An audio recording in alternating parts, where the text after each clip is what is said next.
you playing in the bathtub with your little doll? Action figure!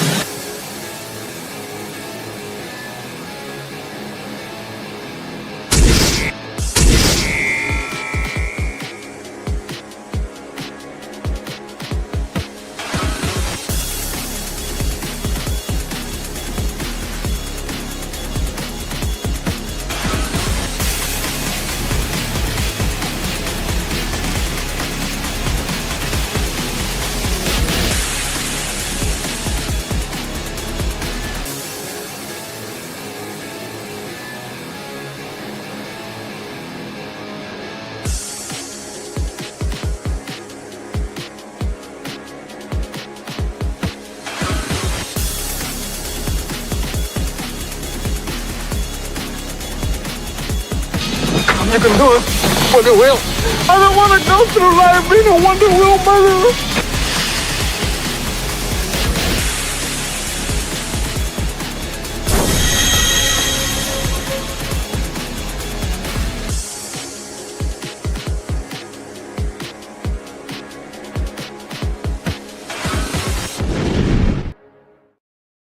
Greetings, everybody. Welcome, one and all, as we're getting ready to talk some toys. The cat roars. If you can't figure that one out, you are going to wind up getting that little pun right there very shortly. What's going on, all people in the chat? No, Chaos Hoy and I were talking earlier. Chaos, first one in the chat. What's going on, Chaos, man? Always good to see you. The Pig World Order in the house, because the Pig World Order is for life, man. Absolutely. What's up, Pacific 414? Mike's in the house. What's up, man? Good to see you, Cotton Ministries. Also hanging out. What up, Cotton? Guys, remember to go ahead and share the links out there. Let everybody go, because we all know the games that our YouTube are playing. And depending on how bad that they ruin the game for all of us, we're going to keep on rolling on this until the wheels fall off. And then we may have to move over to other platforms because, sure looks like they're trying to destroy this platform. And God bless them for that, because I think they've had it coming for a very long time. What's going on? RR, good to see you, man. Here we go. We're getting ready to have some fun. Of course, first thing we're going to do is going to say hello to the lovely panels that are on board tonight. Starting off with Vinnie Art. What's up, Vinnie? What's up, man? Yeah, we're going to be talking about that tomorrow, by the way, which you just mentioned about this lovely platform. But in the meantime, looking forward to talking about our topic today and showing some cool stuff. That's for sure. Hello, everyone out there. Hello, everyone on panel. Hey, what's going on, Keely Chow as well? And of course, we are also joined by other co-hosts, our panelists with the most. We got Shifty Gism. What's up, Shifty? Not much. Just glad to be here talking toys on Thursday night. Yeah, man. Ain't no better time. Oh, yeah. Having fun, talking about the stuff that we enjoy. And sometimes it has to, unfortunately, involve the stuff that we think some of these companies may have screwed up just a little bit.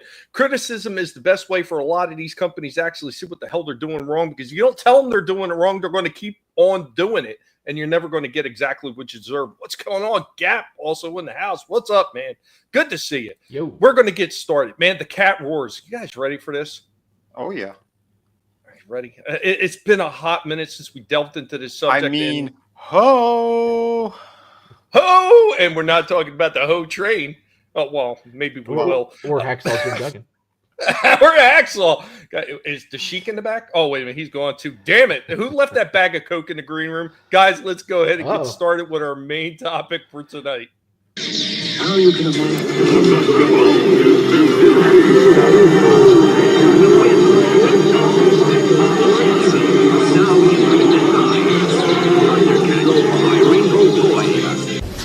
Greetings, humans. This is Indy. Welcome back to Toys from the Past. On today's Toys from the Past episode, we will be talking about a franchise made famous by the toy line that accompanied the cartoon we are talking about, 1985, LJN Toys. We are talking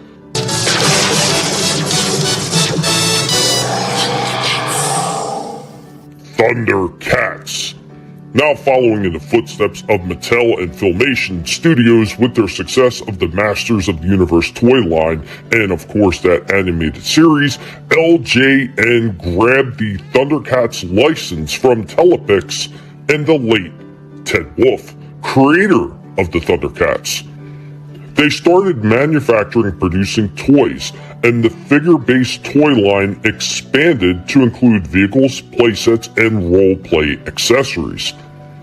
Select toys in the line boasted some of the more ingenious play-action features in action figure history, not the least of which were the Berserkers, the Battlematic action, phraseology, and design that had actually been carried over from a previous LJN brand with their advanced Dungeons and Dragons line. It was integral to the brand's popularity with kids at the time. In 1985, LJN Toys unleashed the brilliant Thundercats toy line to the public. The toy line was probably LJN at their finest. Now, all the figures were highly detailed, and in most cases, the design stuck to the concept of the animated series of which this toy line was based on. Unlike Mattel and its Masters of the Universe line, LJN was able to produce figures that not only had unique molds for each figure, but differed in almost every way imaginable. Head sculpts, weapons, action features that were unique almost to every single figure. The line ran for approximately 3 years, with each wave consisting of figures, vehicles, accessories, and playsets. At the toy line's peak, LJN created different promotions, mail-away exclusives, fast food restaurant promotions, and kids clubs. Half human, half animal. Thundercats, Mummer and Lion-O, each sold separately. With this secret power ring, battery not included, you can make Lion-O's eyes light up. With Battlematic action, you control their swords. Sword is mine, Lion-O. That's what you think, Mumra. Thundercats, Mummer and Lion-O with light-up eyes, each sold separately, new from LJN. Thank you for joining me, Indy, on this Toys from the Past episode. There we go, man. Getting started with Thundercats. The Cat Roars are also joined by Adam Shawhan. I've seen some of the people were already going on. They know. Ho! Pacific 414, sort of omens. Give me sight, beyond sight. And Cotton also says he had Mumra, Panthro, and Slythe.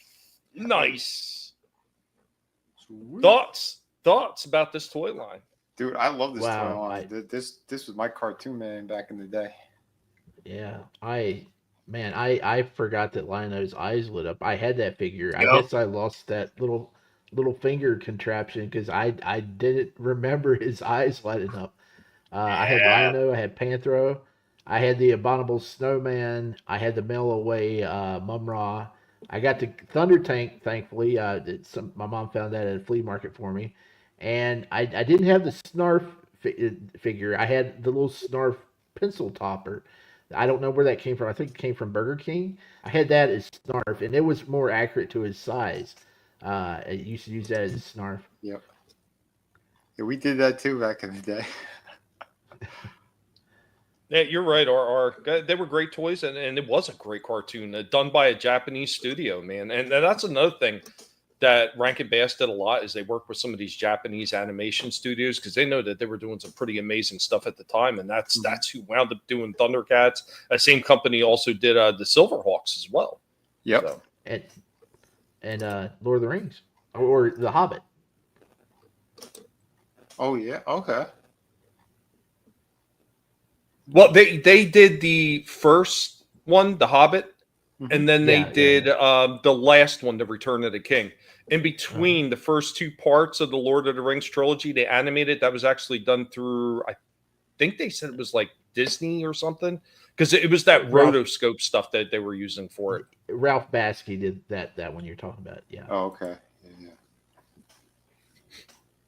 I don't mind that cartoon, Cotton. I've rewatched it up until the point where the wife got rid of Hulu, but yeah, they had it on there with no commercial breaks or anything like that. So I was watching. I didn't mind it. I thought it was pretty good. I thought it was a lot more rewatchable than some of the old G.I. Joe episodes. Because some of those G.I. Joe episodes were really damn bad. I'm gonna be honest. Some of them definitely were. But yeah. You know what sucks?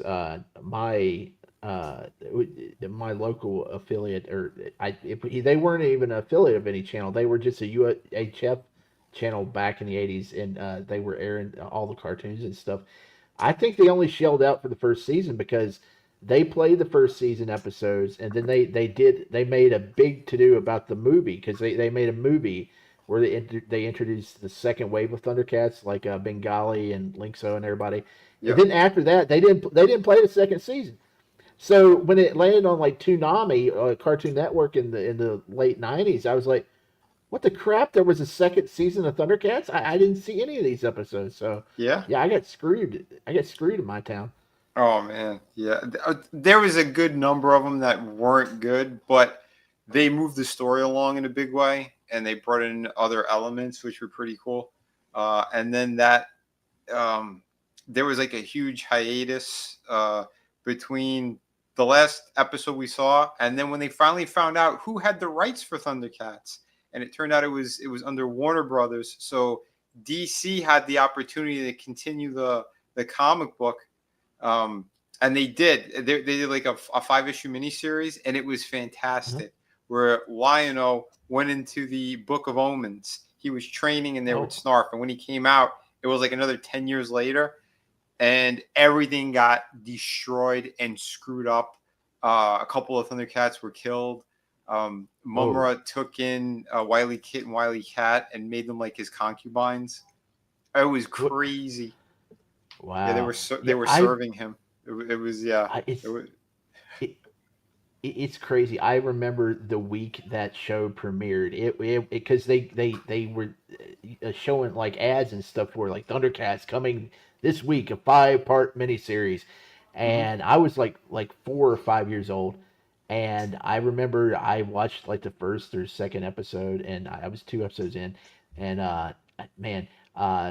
For some reason, we had to go to my grandparents that day when it was airing, and I was just devastated. I didn't get to see the third part, and my granny took me outside. She's like, "What's better?" I said, "I don't get to see the third part of Thundercats." But in retrospect, she could have took me inside, turned on the television, and let me watch it at her house. But that didn't happen. Oh No, my I missed God! the third episode. Yeah.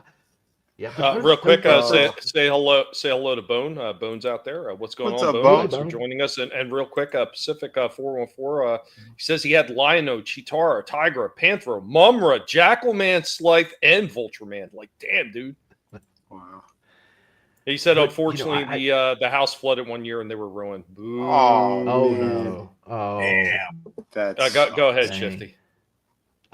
It's that first miniseries though. I still to this day I don't know how they got away with some of the stuff they did. I mean, they were all naked.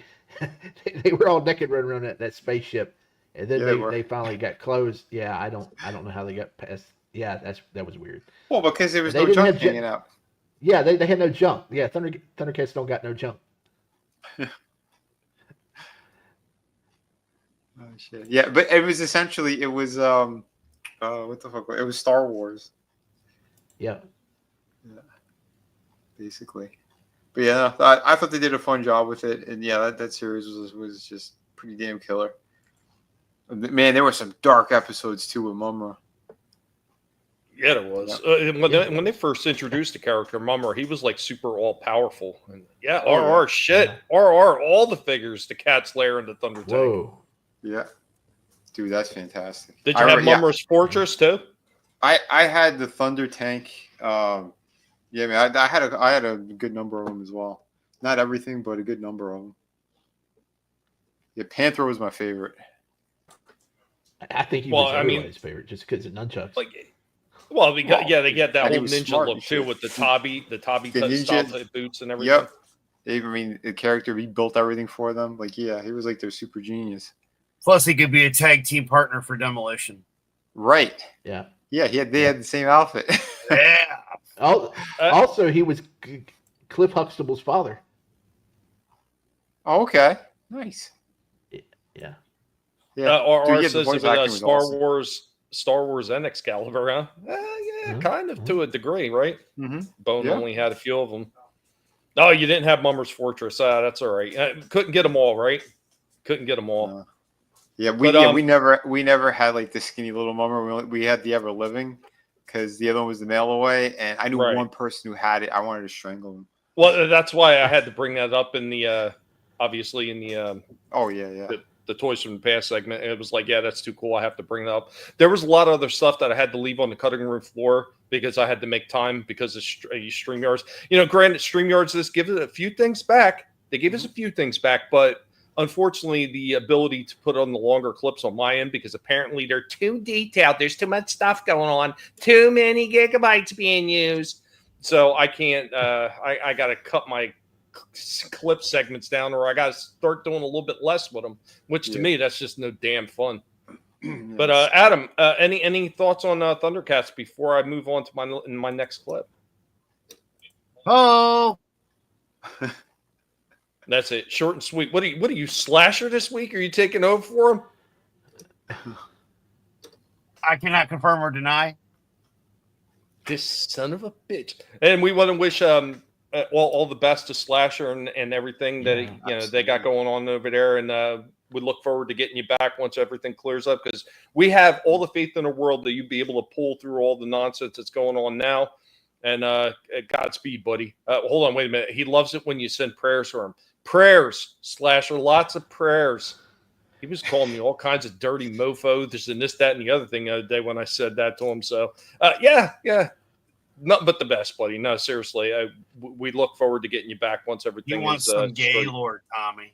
I know. I've been going nuts looking for it. Not that I have the money to get him one right now. Anyway, I may have to rob somebody, but at some point, somehow, some turn of circumstance is going to allow me to get that man a damn Gaylord dog.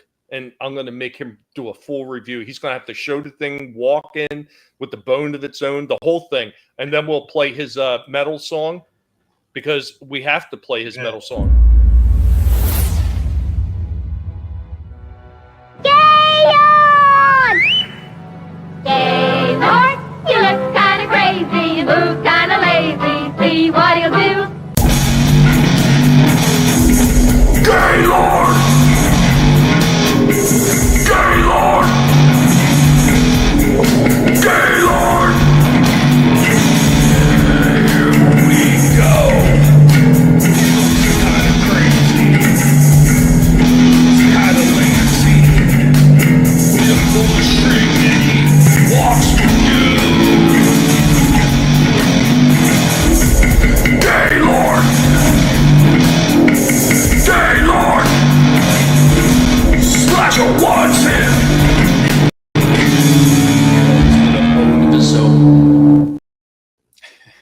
See, now even after hearing that song, even Cotton wants him, because that thing is absolutely metal.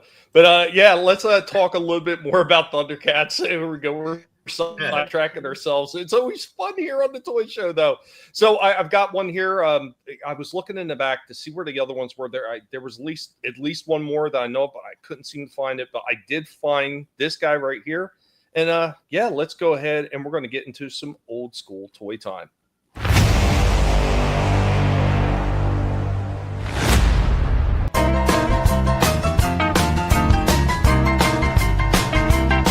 Guys, welcome back to another old time toy show off with our picky hostess with the mostest. We are talking about Indy the Huge and Fluffy the Archaeological Pig.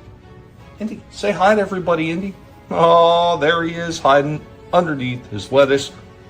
Getting ready for another quick show off of something old school. So what are we showing off today? Man, have you not guessed it? We're talking about some old school stuff. Could only seem to find one of them, and I know we had the hero, but here we go with the original LJN Mumra. He also comes with his little hood piece that sits right over top. There we go. And he also came with Mum-Mut. Mum-Mut is a sturdy little hard plastic thing. Like, I'm pretty sure as a kid, if you toss this at somebody, you can knock somebody the hell out. So on the back of Mumra, he's actually got this little port right piece right here. So you had this little ring thing, and I think the ring thing had a battery in it. You hooked that up to that, and it would light the eyes up. I tried to actually hook a battery up with some paper clips to see if I can get it to light, and it wasn't working. I don't know. Maybe it's not battery operated. Maybe it's through magnets or something else. I am not 100% sure, but I'm pretty sure it was a battery. But there we go with Mumra. I know he had some kind of other accessory. At least I'm pretty sure. We don't have that.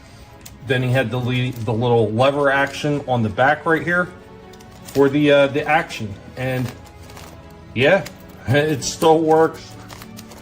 There you go with Mumra from LJN. A little bit dirty, needs to be cleaned up. The legs were kind of like a rubber material along with this headpiece, and yeah, they got a little tacky. I think the face too is made out of a softer plastic, and it almost feels a little tacky. But these legs, these are just hard rubber, and they are tacky as hell. But we should clean them up and take one more look at them before we say adios to Mumra and this show off. And there goes our Mumra after cleaning them a little bit. So, pro tip right here. So if you have a figure with older legs like this, where it's kind of like that rubbery, soft plastic materials like rubber, and it gets tacky, Dawn liquid soap. You put a little Dawn liquid soap on there. You let it soak for a little while into the rubber plastic type material, and then brush it a little bit with like a soft bristle brush, or maybe even like a small, like a kitchen scrub pad that's not overly abrasive, and it'll take 90% of its stickiness out the first time you do it. A few times you should get most of it out. But there we go with our old school Thundercats LJN Mumra. Guys, I hope you enjoyed this one. Catch you next time. Indy, come back here.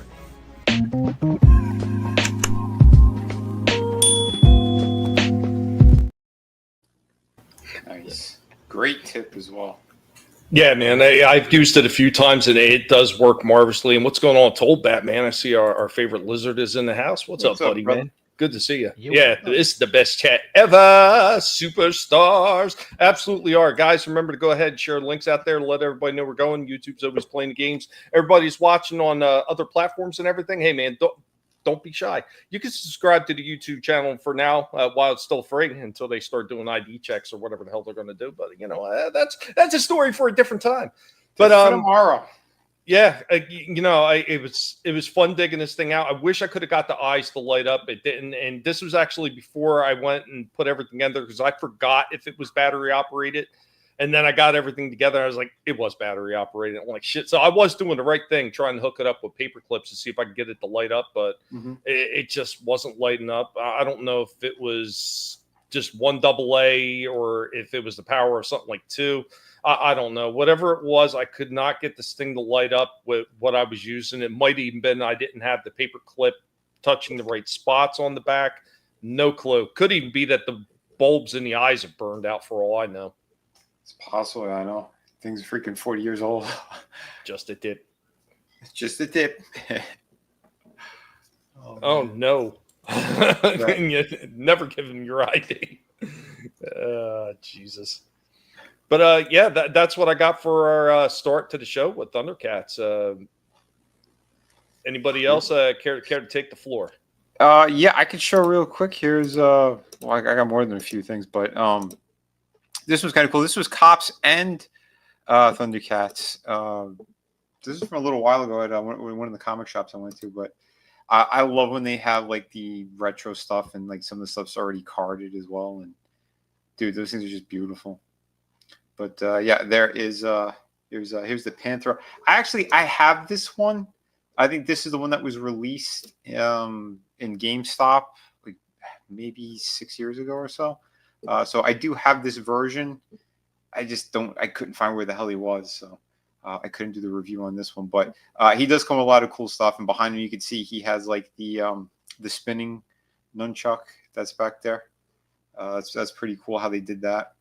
And it plugs in, I think, to the single handle one there, so it looks like he's actually twirling it. That was pretty cool. But yeah, here's some of the other characters, the original figures. Pretty damn badass. That's freaking awesome. Yeah, there's the original. Ooh. And this shirt was too short. But oh god damn it! Let me get up there. Pause it. Yeah, some of the berserkers. Yeah, these things are freaking awesome. Here's Vulture Man up there. Really cool. I forgot that he had a real chain as well.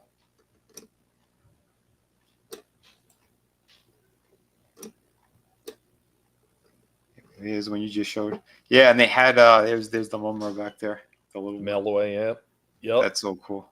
I had the he had the ship too, that rat guy. I can't remember his name though. Rataro. Rataro, that's it, yeah. He had that huge spaceship. Like he wanted to be the leaders. Like he came later. Then he wanted to kind of take over, and Slide was all pissed off. There's Hachiman. I don't remember the wheelie guy's name though.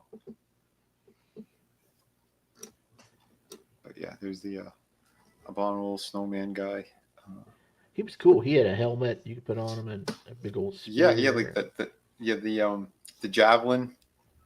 Like the old knight's javelin thing. Yeah, it was pretty cool. Did they ever make his cat's Snowmeo? I can't remember if they made him back then. Well, I can't remember. Well, it might have been because they took some of these figures and they released them a few different times. So the first time they released the Thundercats as toys, you got Lion-O, Panthro, Chitara, Tiger, all that stuff. And then they did a second release of all those figures, and that's when they included the minifigures with them. So then you got Snarf with Lion-O, and you got Wily Kit and Wily Cat, separated with some of the other figures. And I think they might actually had a 2-pack with both of them together as well. And then you started getting the Burr Bears and stuff like that with some of the other figures. So I mean, it's possible maybe they had a second release of him and then they included that. I mean, who knows? I remember a lot about this line, but I don't remember every single thing about this line. So Did they make a figure of the? Oh, sorry. The elf chick. Did they make a figure of the elf chick? She had like white hair. They had a couple of different girls that was on the planet. They had like an Indian looking girl at one point, I think. Well, yeah, they were like the Native American chicks, that tribe. Yeah, she had like the orange dress. Yeah, I don't remember what the hell they were called though. Yeah, there were some pretty good ones. There was the police officer one. Is that the one you were talking about? She had like whitish hair. Yeah. Yeah, I remember one that had a chick that had like white hair. I haven't watched the show in like decades, so I don't remember all the characters. Yeah. She was like a space cop, and the chick who voiced Chitara voiced her as well. You could hear it. It was like almost the same voice. Yeah, she was pretty cool. Yeah, she had like that flying vehicle thing that she traveled on. But yeah, here's the Super 7 Mummra that I did. This is from a while back, but again, this is the Thundercats one, so might as well show it. And this figure was absolutely amazing. Just everything that they did on this. He's jaw-dropping. Yeah, he comes with Mall Mutt as well. And they did an excellent job. The artwork was pretty damn sweet back there, too. Did they say if they were re-releasing him again, like they're doing Lion-O and like a heavier collector one? Yeah, because remember they did that cartoon one. Yeah, they did the cartoon. You said they were going to do another version of that cartoon that was a little bit more like a deluxe model. Yeah, like the what's his name, Tiger that I reviewed like the other week. Yeah, I don't know if they're doing the villains. I have not seen any of that. Wow. I think the next one they have to do is Panthro, but I don't know who's going to be like the companion one for him. Or what they should do is put Wily Kit and Cat together. They should do that. But I don't know. We'll see. Because those are expensive as shit still. For being a deluxe, they were like $35. For an extra 20, like you get all the bells and whistles with this wave. Because these are around 50 to 55. Oh, that's definitely worth it. I mean, he looks awesome. Oh yeah, they did such a beautiful job. They really did. The only thing, I wish he had a little bit better articulation in the elbows. If he had like double hinge, that would have really put it over the top. But still, as it is, he's epic. This thing is just it has everything again, and the cape was all wired as well. Yeah, they did a beautiful job with that. And number one, it's always trying to get the likeness of, at least with the cartoon looked like. I know that they did the best they could back in the day, LJ and them with the figures. And for the time, they were fairly detailed for what they were back in the day. But like this is absolutely killer.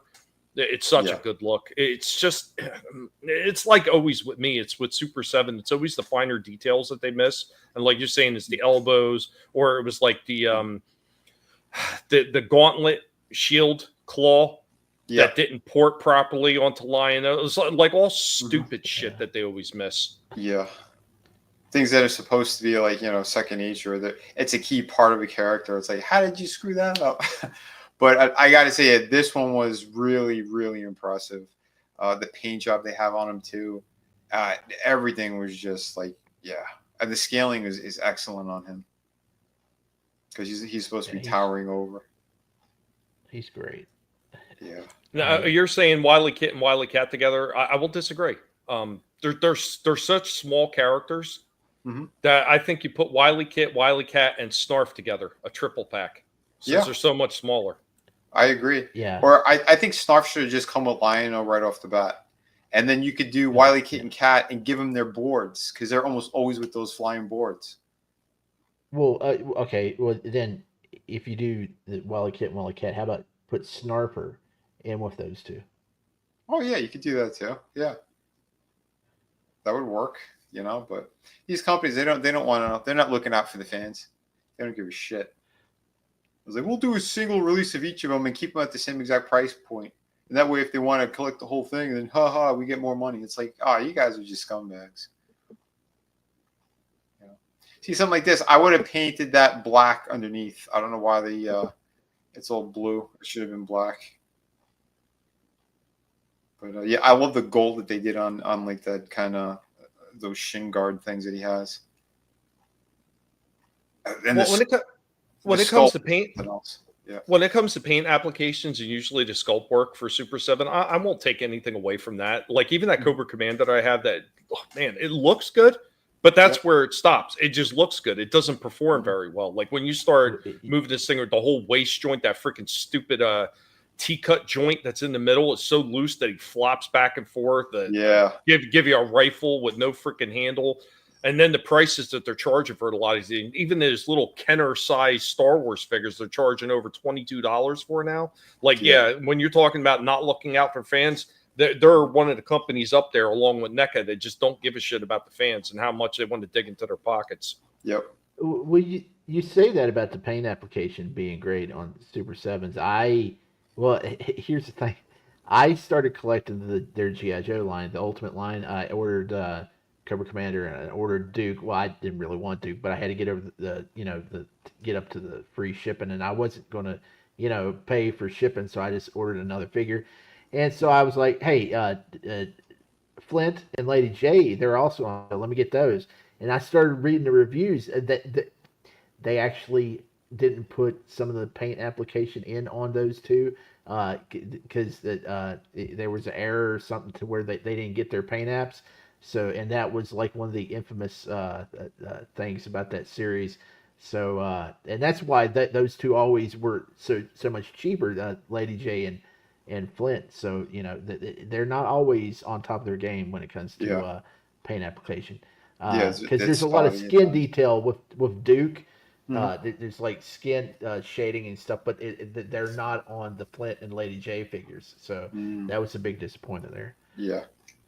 Yeah, they've been very hit and miss. Even those deluxe ones that they're releasing at like the $35 point, like they're still missing paint application, and there's no excuse for that. Here's something that I can't understand it. They put out the original Snake Eyes, the blue and purple one with Timber. They never did put out the second Snake Eyes that everybody wants. It has been waiting for. They never did it. I don't understand it. They could have sold a truckload of those. Because these are second really Snake Eyes is the one. Yeah, they're really stupid companies. Like the people who are in charge.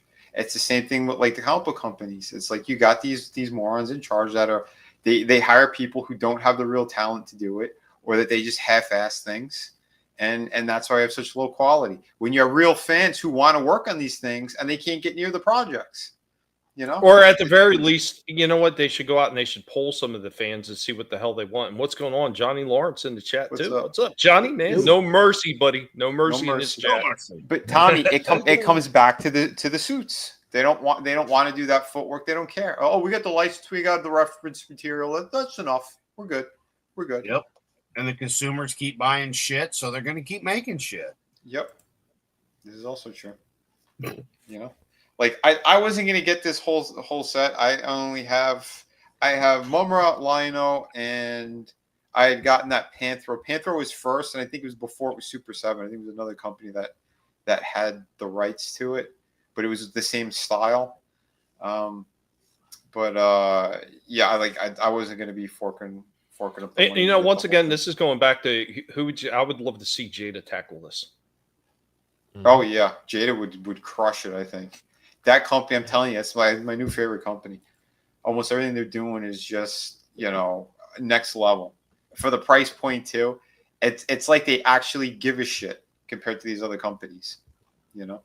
But Johnny, thanks, man. If you do send anybody over, appreciate that. And real quick, absolutely, yeah, you don't ever have to apologize being late. Whenever you arrive is exactly when you were meant to arrive. So, man, that's cool. You got a post that exploded, man. Awesome. Nice. And Tollbats, yeah, exactly. Every company is going to fail because 99% of them are mismanaged. Yeah, and we've been talking about it forever. It's once again, like Vinnie said, they don't have fans working on there, or they don't have people that care about what the fans want. And when you do that kind of shit, you're going to fail every single time. Every single time. Yeah. Yep. Yeah. You know, Super 7, they had a couple of good years where they released some very high quality stuff. Again, this Mummer is one of those pieces. Oh, yeah, I had to put these two together, you know. Yeah. Some of our favorites from the 80s there, but, you know, there's the real villains. And by the way, if you guys don't have that Masterverse version of Skeletor, I highly recommend him. He's probably the single best release of Skeletor at that 6-inch scale with all the great joints and everything. He's the one that has like that the original design with the like the Viking helmet and all that. So you could swap out parts to create the classic one. But yeah, jump on that, guys, if you haven't. I think it's still it might still be on Big Bad Toy Store. But yeah, he's a beautiful one if you're all looking for the 6-inch scale stuff. But yeah, no, the Thundercat stuff, I mean, it looks really good. Panthro, I had gotten him at a massive discount. He was the first one that I got that was, you know, in a similar packaging and everything. The kind of like the extra deluxe versions or the ultimate versions, whatever they call them. I got it at GameStop for I think like $30, I think. Oh, something like that. Wow. So that's why I picked him up. I'm like, yeah, he's one of my favorite characters. I don't know if I'm ever gonna be able to get the other ones. And then a couple years later, I ended up getting these two. And yeah, I know they updated Lionel a couple of times now. You can tell this is one of the original ones because he's got the pins in his arms and his legs. But Mumra does not. Well, he's all pinless. He's also got darker colored skin. That like the newer ones, they got a lot of flack because the skin color was lighter than it should have been. Oh yeah, the one that they released, that's the deluxe one that was in Target. That one is more based off the cartoon itself. This was more of like their own kind of, you know, we got the license. We're just going to put them out. We're going to do our kind of version of them. But yeah, the deluxe one is more based off of the cartoon. Exactly. So, looks good, man. Yeah, this guy was incredible. You know, I will say, you know, we said it before, that thing looks good. But, you know, if you take a cue, and I'm not by any means, I'm not somebody who's going to be tooting Hasbro's horn. But if you look at some of the things that they do with the extras that they throw in with their figures, like whether it's Snake Eyes and Timber, or whether it's Naga Hide with the pork belly, or Road Pig with, Jesus, what the hell's the name of his damn dog? I'm blanking on it now. But all the articulation they put into those additional animal characters that they put in with those figures.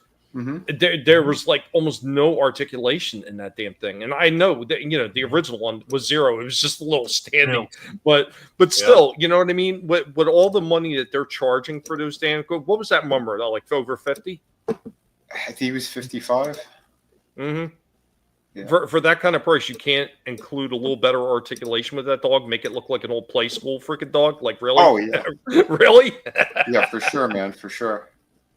You know, it's wild, some of this stuff. It's like, yeah, step it up. So, yeah, these were the first two that they released. And you can see this Lino is brand new. That is completely different from the one you just saw. Yeah, You know? that's what I was talking about. The skin color's lighter on that one. Yeah, it is. Yeah, because it matches the cartoon with way better. But like that Monkeyan, he's a re-release of their Ultimate one. You know, they just left out a whole bunch of stuff. So it's weird. I don't know how or why these companies are making the decisions that they make. Because we'll do a brand new Lion-O, but we're not going to do a brand new of any of the other characters. We'll just re-release them and charge people an arm and a leg. And this is the one that had problems. Like he had his joints, like one of the leg ones, you cannot move it for shit, even if you heat it up. Like it ain't going anywhere. And same thing with like the right shoulder joint. It won't go out to the side. It won't go up. You know, you could physically turn the whole arm up, but the hinge won't work. You know, these are stupid. Image. Oh yeah, the image was cool. But yeah, it's like stupid little things. These are QC issues that should have been addressed right away, and they did not fix them. They never do. Tollbat, we don't expect you to behave, and Johnny doesn't either. So, wait a minute, Tollbat? What he doesn't. The word behave does not comply. It doesn't even exist. Does not compute. Right? Does not compute. Yep. Not at all. What is this word you mean? But see, like, look at the sculpt work that they did on Monkeyan. Like, that is fantastic. All the little kind of like the furry parts all over the arms and legs and shit. Like, you know, that's quality. What gets me, Warner Brothers has had the rights to Thundercats for decades, and they never tried to make a movie. And this seems like you could. Thank God. I guess they're worried it'll turn into like Cats or something. But I mean, just looking at Monkeyan, I could picture what he would look like in live action in my head, and he would look awesome. And I don't know. Yep. I just don't understand. Maybe if He-Man's a hit next year, they'll do He'd something. be a female though. They'd switch it all up. Yeah. Right. Well, but it was a good almost 25 years before they realized that they had the license. Because when they bought it, it was lumped in with something else, and they ended up there was a lot of people that were going, "Who has the Thundercats license?" And then I think it was like around 99 or 2000 is when they found out, and they did like a little. They did like issue 0 was J. Scott Campbell who drew it, and it wasn't a full issue. It was like, I don't know, 12 pages or so, and then filler. And then they did the miniseries that I talked about, where they continued the story from the very last episode of, you know, season 2 of Thundercats. And it's like, wow, that was cool. You know, it was very dark, but it worked, you know.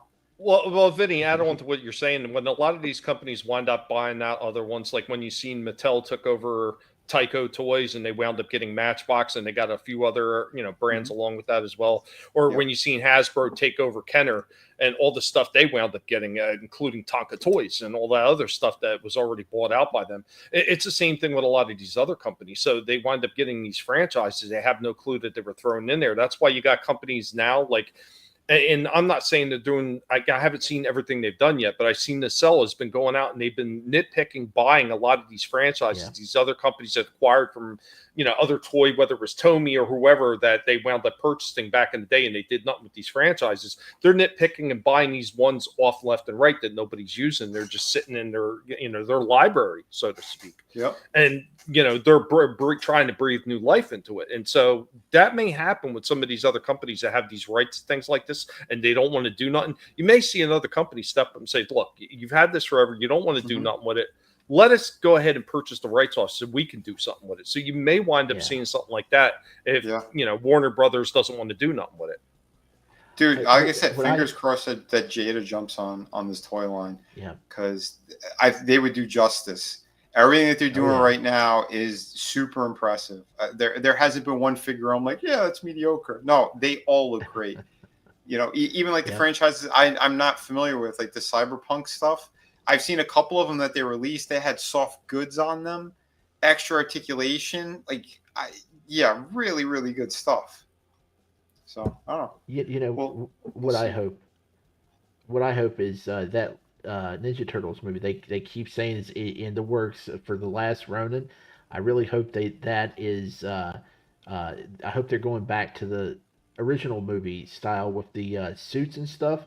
And if they can pull that off, and if it looks great, maybe that'll say, hey, maybe we can do this with Thundercats. Because like I said, I can just picture what Monkey and Slythe and some of those characters would look like in real life in suit form, not CGI, like practical suits, and it would look so amazing if they could do it and keep it like looking like the cartoon. But every time they try to do that, they go and switch everything up because they think they want to sell new toys and stuff, or they don't want to give credit to the original artist, so they got to change the look up. But I don't know. I think they're sitting on a gold mine and they don't realize it. They absolutely are. And here's the thing too. You could even do like more animated movie type things too, or with the CGI shit that they all have like the Pixar style stuff. You could do really good stuff, but again, they don't want to cough up the money. They don't have any good ideas. And they just keep running back to the well of old shit and destroying it more and more. Like you said, we got awesome franchises. This thing is something that people loved. The best animated opening, I think, ever. That is hands down, at least in the top 3 for me. For me, there's a lot of good ones that came out of the 80s. I mean, you're talking about even if you didn't like the toy line, you got G.I. Joe, you got Mask, you got Transformers, Thundercats, Silverhawks, Cops. I mean, the list just goes on and on. Steve always talks about Jason Wheel Warriors, that intro on that. There's a lot of good old cartoons that had amazing intros, and they had decent stories to back them up that were just never utilized correctly. Bionic 6. Even freaking pole position. Freaking pole position had a pole cool position, intro. baby. Yeah. Excellent stuff though. Yeah, but for my money, I got to say, I think even though they really butchered it for the intro, Galaxy Rangers, I think that has the best theme song for any cartoon back then. They butchered it for the intro though, and they had like a narration over it. Here's another good one, Thundar the Barbarian. Oh yeah, that would make love that intro for that. Oh, that would be so good, especially if it was really dark, like rated R. Yep. Like, oh god. Golden age for cartoons, absolutely. Yeah, man, for sure. So that's on you. That's on you, Adam.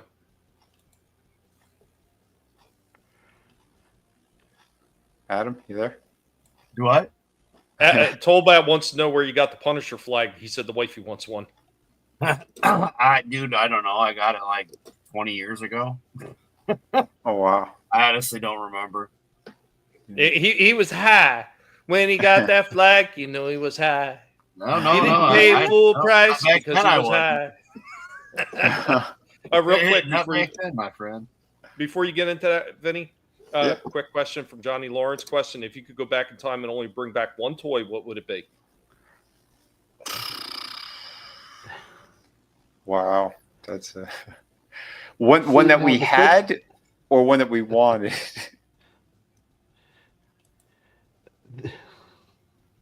I'm such a nerd. The question really trips me up because, the only way for it to go back in time is if you're entering and exiting the same portal. Because unless you didn't do that, you would be creating a new timeline because time branches. And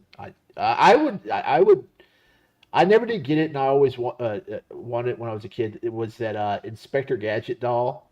I never did get it. And it was great. Mm-hmm. Yeah, he had a ton of stuff. Maybe that, or I say possibly Voltron because it's not just one toy.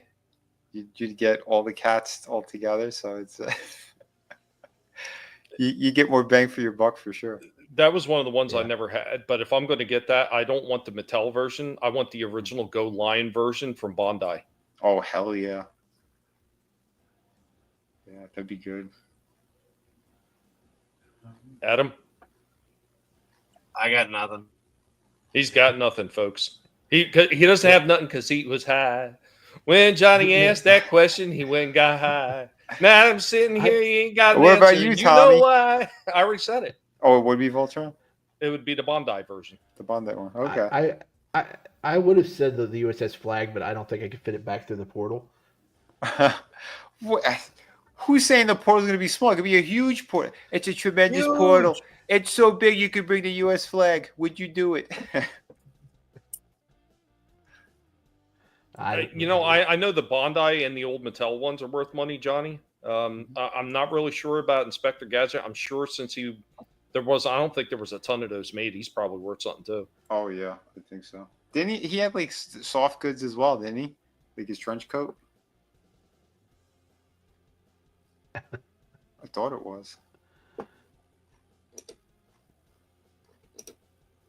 But anyway, yeah. Here's the Lionel. Again, this is the ultimate version, or whatever. Can you still get those, or they sold out? Like, check Big Bad Toy Store. I'm not sure. I know some of them sold out, but I believe someone like Lionel, they probably still keep them in stock, or Hope so. since he is the leader. But again, there's been a couple versions. I'm not going through that portal. They can keep their old toys. Oh man, yeah. Well, we'll talk about that tomorrow too. By the way, with that road situation. But anyway, yeah. See this one they did it properly. You see the claw is actually you could port it on. I don't know why they left that whole they just cut the whole the hook piece off that peg part. So they have the peg that's coming out of the waist on the other one, but they didn't attach it to the actual shield claw thing. Man, that looks cool. Ridiculous. Yeah, this one is a nice one. And I love that they gave you a couple of versions of it. So you have the one that's all smooth like that, and then you have the one that's like sculpted like actual fur. So yeah, they gave people options, and that's what you want with this stuff. Here's the full gamut of them. So 4 different ones you got. Yeah. Freaking Vinnie, always but showing stuff that I have to add to my list every week. I gotta, man. Well, again, this was from a few years back. Yeah, I may have to look for this one. This is nice. Yeah, it is beautiful. They went all out for it. I forgot. Didn't they include a small sword too? One yeah, that the actually small sat in the claw. Yep. They're on both versions, the smooth shield and the furry one. But I think only on one of them you could actually take it out. Giggity. Yeah. And now one of these you could port it into his hand, and you could keep the actual the short blade in there as well, like he did in the cartoon. So again, that is pretty damn sweet. Didn't the knuckles pop off and he could use it as like a climbing? Yeah. Like a grappling. That was awesome. Yeah, that was really sweet. They had some really, really cool things on that cartoon. Same like Panthro, like the spikes, they would shoot out and he could climb with them as well. Yep. You know, Demolition never did that. No. Although sometimes they had to, right? Right. Yeah, there's a short one. Nice. So that's badass. Yeah, so the other one, I think, it just ports on, and like part of it is just the for show. Like this one is the one that's just supposed to only go on his hip, obviously. Yeah, this is the one that, the other furry one. So you could just kind of rest it on his leg.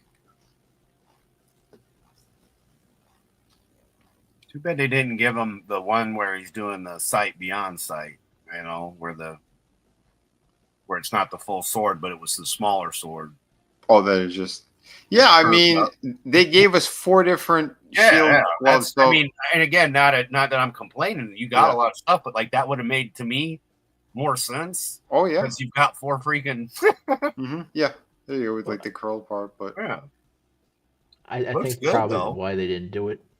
I think probably why they didn't do it. He probably can't get his arm in that position to where he holds it straight in front of his chest. That's true. Yeah, but someone like Jada, they would do it. Yeah, that's what I mean. You've got 4 claws. You might as well have 4 swords. I mean, and if one of them doesn't come out, that was my only... Like, and again, it's just a small suggestion to something that, would make it more badass. That and then the color being a little more, So I think the color's off. Massive. I mean, I get it. You said this is the one that's supposed to be like the cartoon.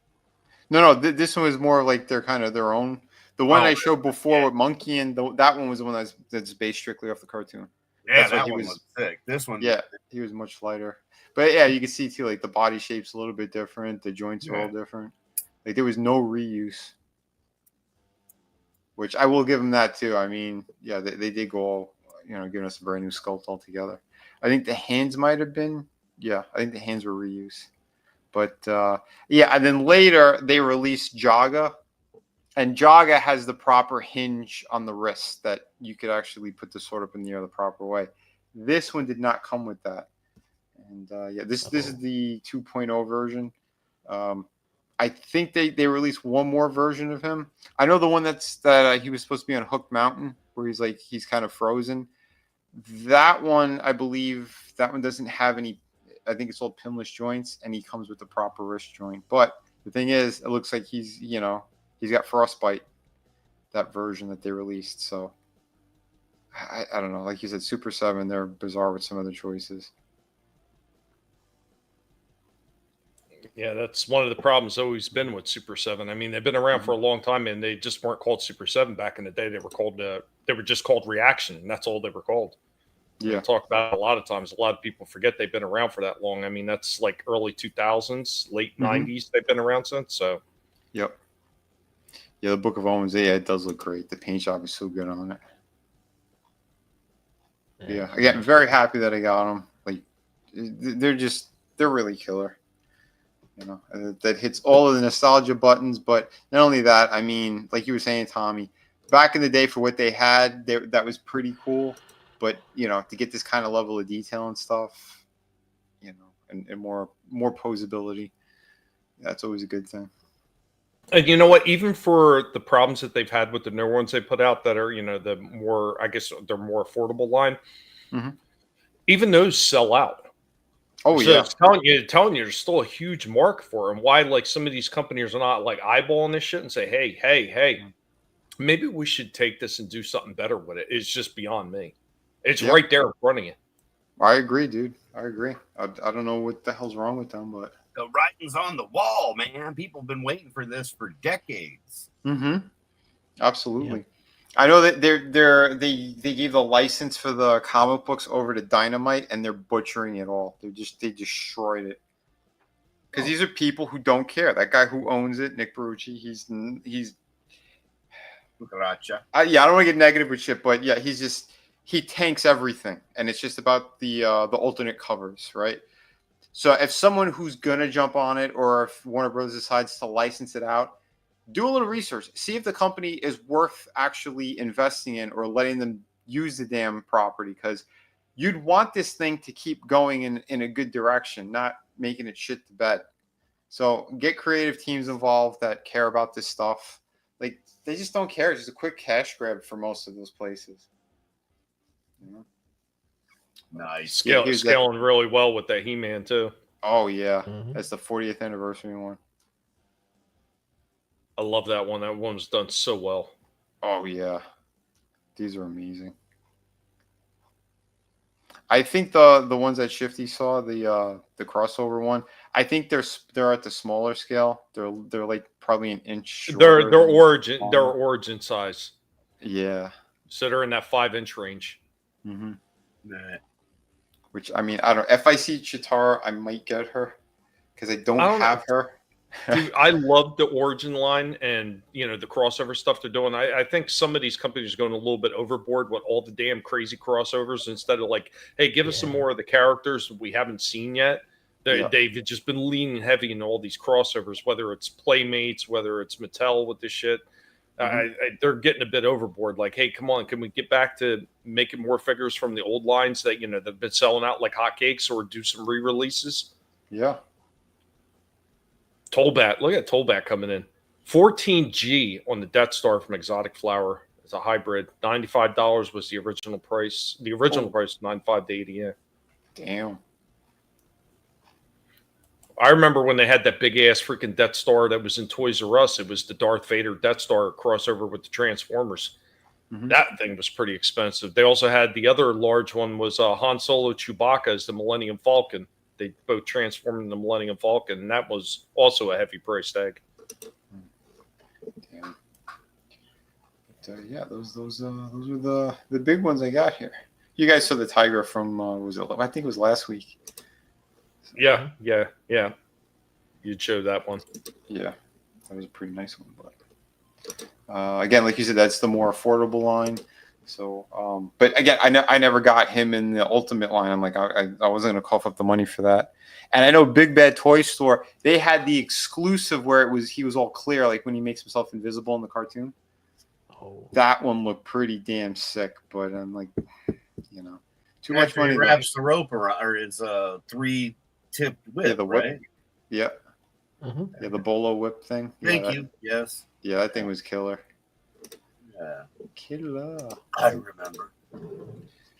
Yeah. But all right, we're going to take a quick commercial break, everybody, and we'll be right back with some more fun, more collecting, and more toy time. Everybody, once again, everybody has joined us so far. Thank you so much for joining us. Remember, it's not going to cost you anything to subscribe to our channels and repost the link that we put out earlier for the shows, just to let everybody know we're going, because it's always games with a lot of these freaking companies, especially with YouTube. We see you, YouTube, here at the Guinea Pig Collective, and we've got our teeth near your toes. But we'll be right back after a commercial break. What's up? Well, I was going to say, before you go to commercial break, they did a Big Bad Toy Store. This is the one I was telling you about, the Cliff Frostbite one, yeah. Yeah, the Frostbite one. So yeah, they did update him a bit, and like I said, they got rid of the pins in the legs and stuff, and they actually made the sword look more metal. So that's pretty damn sweet. Hey man, keep it metal, keep it hard. Guys, we'll be right back.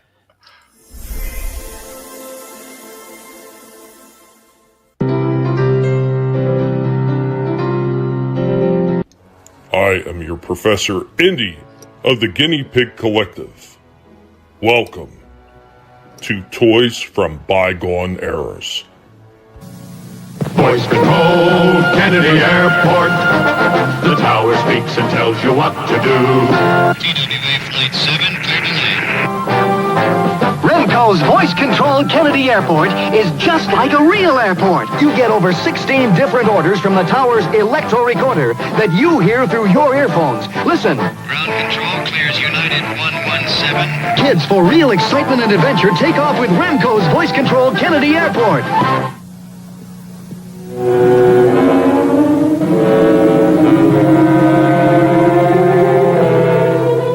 Take you now to Remco's Project Yankee Doodle Secret Rocket Test Center, where a giant Atlas rocket will blast a new satellite into orbit. The next voice you hear will be that of our project engineer. Sound the warning siren. All's ready! Push the launching lever and begin the countdown. 10, 9, 8, 7, 6, 5, 4, 3, 2, 1, 0! Wow! There goes the Atlas into orbit! I'm going to ask my dad for a Remco Project Yankee Doodle! Remember, Remco's Project Yankee Doodle Test Center comes with Thor, Atlas, and Titan rockets and 3 different satellites. Only $9.98 at your favorite toy store. Every boy wants a Remco toy. Who will be next to launch man in space? Me! And so can you with Deluxe Man in Space set. You get a rocket launcher, defense base, and 3 different nose cones. Up goes the astronaut to the top of the launcher. The gantry moves in. The space capsule is locked on the mighty Atlas rocket. Blast off! There he goes! Man in space! Enemy bombers approaching. Flash the alert. Open fire! Deluxe Man in Space, complete with missile base. With astronaut and satellite, you send them into flight. 3, 2, 1, fire! Deluxe Man in Space. Wow, what a toy! Deluxe Man in Space is sold only at food markets. Thank you for joining us, and remember, if it's not being done by a pig, it's not worth watching. More of that old school Wow. fun. Yeah, Gap was pretty impressed with some of those. Yeah, those were the days for toys, man. Yeah, they did a lot of interesting shit back there. And pigs in space. That second commercial reminded me of Oppenheimer. Oh, with the missile base. Yeah. And what was it? The Yankee Doodle missile base. Yeah. Yankee Doodle. What you got there, Adam? What you got there? Oh, I was just getting everything set up for. So yeah, there's just a wall. Wall of Vinnie. It's hard to Mella. Yeah, look at that wall. Look at that nice. Look at that nice. There's the arrow. All right. So what's funny is I'm taking the picture. The Bane is falling. Okay, that's the funny part of it. But we have the newest piece that's framed, as you can see. So yeah, it's good to go, and it's awesome in the frame. Yeah. So buy what you love, right? That's what I say. So it's just one of those things. It's get different lighting. Sometimes everything works out just perfect, but other times, see, Bane falls. He takes a fall, man. Right when I'm taking the picture, he just had to be a dick and fall. Taking a bow. But see, he's falling as I'm taking the damn picture. Gap says everybody light their candles and pray, Vinnie. So, but yeah, just some angles you guys haven't seen. You got the big Batman party going on. It's just a Batman party because it's got to be. I mean, look at that. Doesn't that look like fun?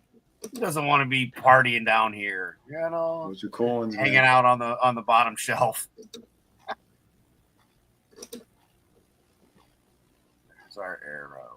So, yeah, I mean, and again, just couple different angles and whatnot, and look, it's Vinnie with Joker arms, because I just think this is a hilarious picture. It's just the way it turned out with the Joker's arms, and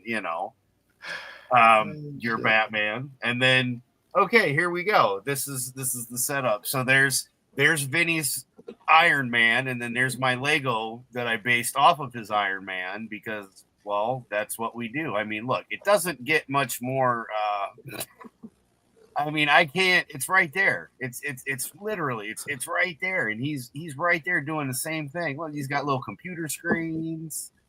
He's typing away. Yeah. Yeah, you always do a great job with the setups, bro. I just have fun with art imitating life, and again, this is just I had already built this, but now how much cooler is it when you see something like that? It's. Me personally, yeah, that's and here we go. There's the one I shouted out earlier, ripping on McFarlane. Somebody asked about is McFarlane's Spider-Man the 90s Spider-Man, and I'm like, yeah, but and then I did this one, and I was like, yeah, we need some more of this right here. This was a good team up. This Captain America and I miss those days. Oh yeah. And there's the Joker's arms, just so he could say, ta-da, see, there's my arms, and Vinnie's got them. Ta-da, see, my arms? Now Vinnie's borrowing my arms. That's all I got, because I just thought it was funny, and, everybody get a kick out of it, but it's just a little bit. I didn't realize that Vinnie's arms are so short. I know, right? He looks like a T-Rex. So wonder you have such a hard time. With the I didn't realize that's how you threw your shoulder out. You're stretching too far with those tiny little arms. Every time I do those toy reviews, it's like it's crazy, man. It's got the camera on my chest. But yeah, I mean, again, just after everything that's been going on recently and the losses and just everything else going on, this was I had plans to have a little bit more to go with your Tommy's having a ball. We had plans, but plans never ever seem to work out for people like us. So who goes with plans? You just grab it and go. Giggity. Yeah, ladies and gentlemen, if you ever find yourself out in the wild, beware the wild Venosaurus Rex. They're very dangerous, even though their arms are short, but they will draw you into a corner. I'm going to draw everybody in a corner? We need to make that man Venusaur's Well, Rex next to the except marshmallow baby. one, Tommy. Except baby. You don't draw a baby in a corner. We'll leave that to the professionals that work on the new DC movies. But Right. guys, I do have a toy break set up for us. I got a toy break for us, so I hope you enjoy this one. Pig's hard at work again.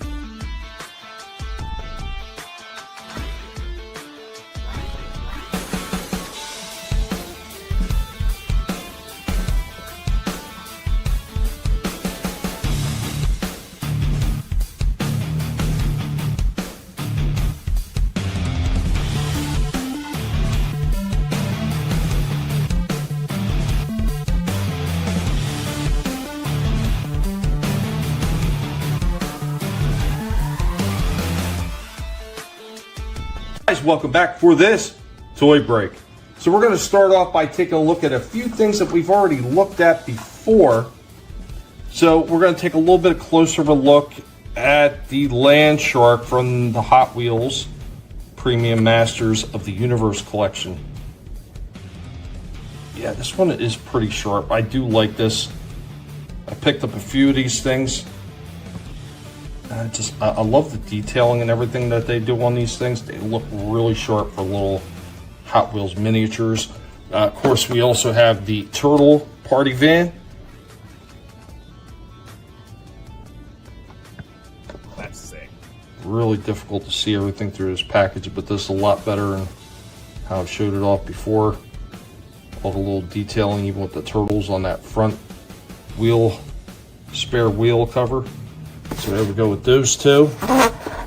And neither one of these actually stand up very well, so they're just going to lean over. And of course, it wouldn't be a Thundercats day without taking another look at the Thunder Tank.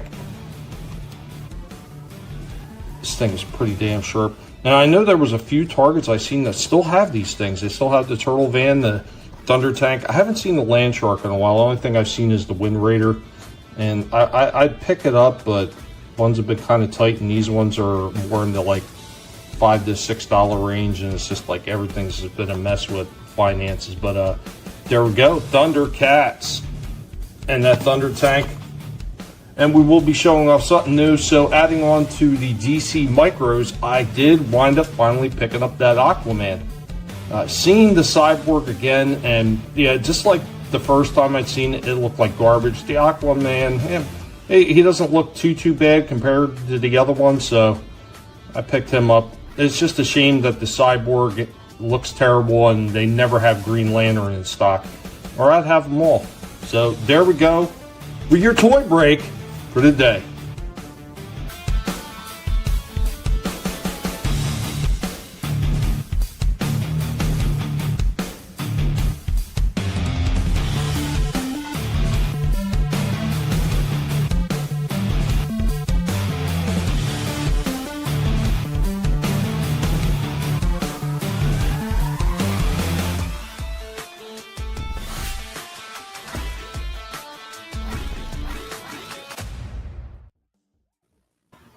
Nice. Ooh. Very cool. Yeah, I love the ways. Yeah, I love the detail on some of those things. I mean, it really didn't show on the earlier video that I did like quite a few months ago when I had first showed this off. It really didn't get up close to take a look at them. But like even on that Turtle Van, on that tire cover, it's got turtles written across them. They got the little grinning face as the front bumper. Like there's just so much detailing on all this thing, including that Thunder Tank, man. That thing looks fantastic. Mm-hmm. They do such an amazing job. I mean, Hot Wheels, I mean, even at $5 or $6, it's not like overly pricey. I know their average, their basic cars are only like $1.19 to $1.25, depending on where you pick it up. But even like $5 or $6 for something that's so heavily detailed like that, it's really not a bad price in retrospect, considering what some other companies are selling you for $5 or $6. Yeah, they really kill it with their licensed stuff. I mean, I know the Star Wars stuff was a bit more. They were like in the $13, $14 range, but those speeders I got are just. They're so nice, and I can just imagine how nice the TMNT van is. I'm definitely going to try to pick that up in the Thunder Tank if I see it. Yeah, they're definitely. Like I said, I've still seen them at Target. The Land Shark, and not as much, but like even the Wind Raider, I looks good. I was going to pick it up, but it's like the Land Shark was a little bit more iconic looking than the Wind Raider, so I was like, yeah, I get that first. Yeah, I never seen those anywhere. Really? Yeah, you're a magical Target, man. Yeah, I would have definitely gotten the Thunder Tank for sure. Yeah, it's definitely a good pickup. That and the Turtle Van, like just amazing, the detailing on those things. And what did those go for? It was somewhere around the $5 to $6 range. Okay. They're a little bit more than the basics, Right. so. Mm-hmm. But they're worth it. I mean, if you yeah, have the money to spend. Yeah. What's If up, I ever Shifty? see the tank, I would get it. Vinny posted something I think we probably need to share with the audience. That Lino, the 2.0 version, is getting re-released in October. Yep. But Vinny says they upped the price on it, so it's more than $55. Sadly, they did. Yeah, he's like 64. Oh. Yeah. Oh, they have another. They have the Ultimate Edition of the one that's more based off the cartoon with the ball joint for the abdomen. He's 70 something, I think I saw, but they put the light up eyes in him. They throw all the bells and whistles and all that shit. But even then, you know what? I don't know. They could eat us. I'm sorry. Yeah. Way too much. There is, if you guys are looking for an updated version of Lionel, there's one where he has, instead of blue, it's all red. They called it the mirror version, or the mirror Lionel, and it is the it's the pinless joints, but the older body, and he has a new head sculpt. But yeah, that one's on sale for $41.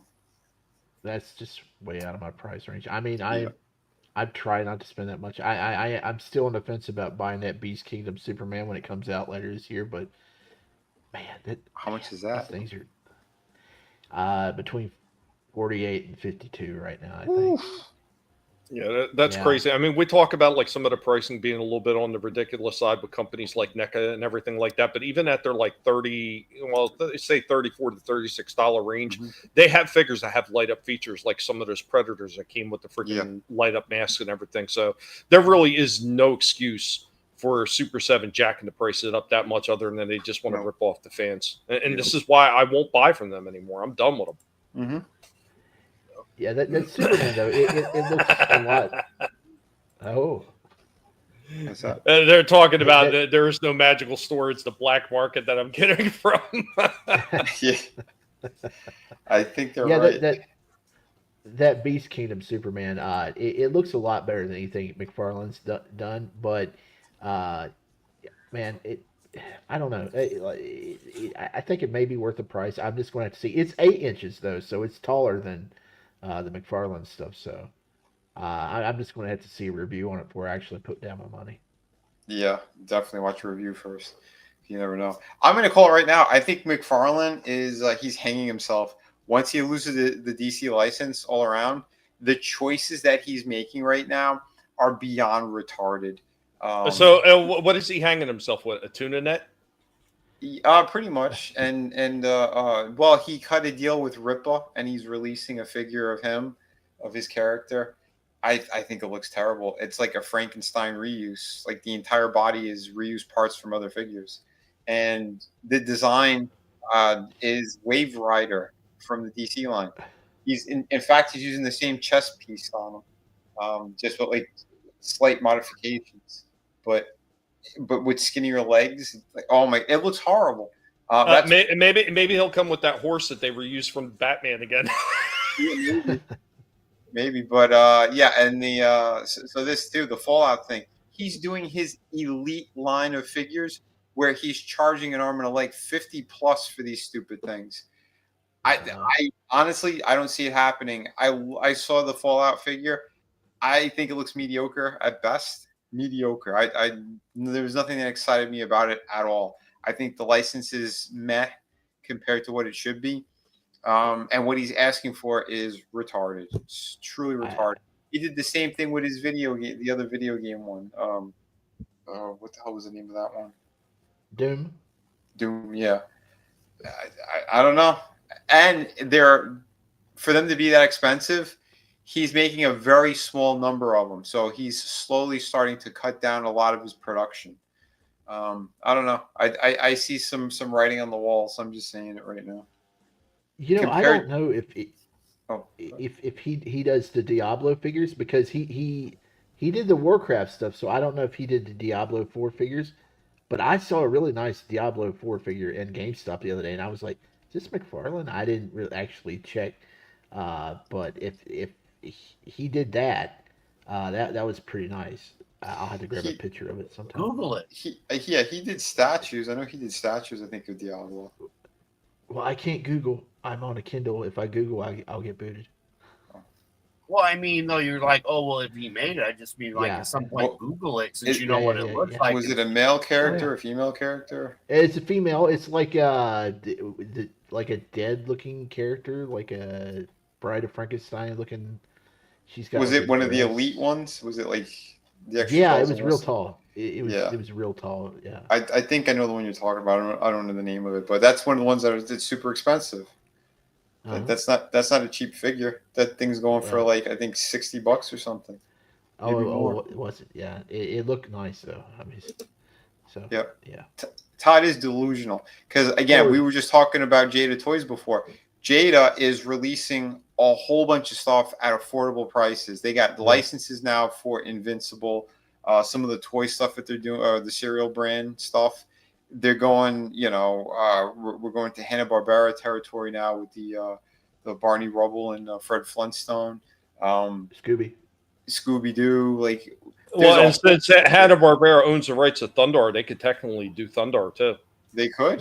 They absolutely could. And they're showing that they're putting a lot of love and attention. Shit, even the Alpha series, like Tommy was saying, that they're not just doing the Street Fighter 2, they're doing the Alpha versions as well to compete with Storm Arena. Now it's it's face to face, But what did I see with some of the releases?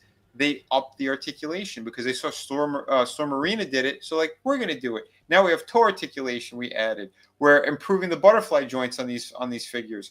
We're going a little bit more. Like, that is a fantastic company. Jada, to me, I think that's the future of the toy companies right now.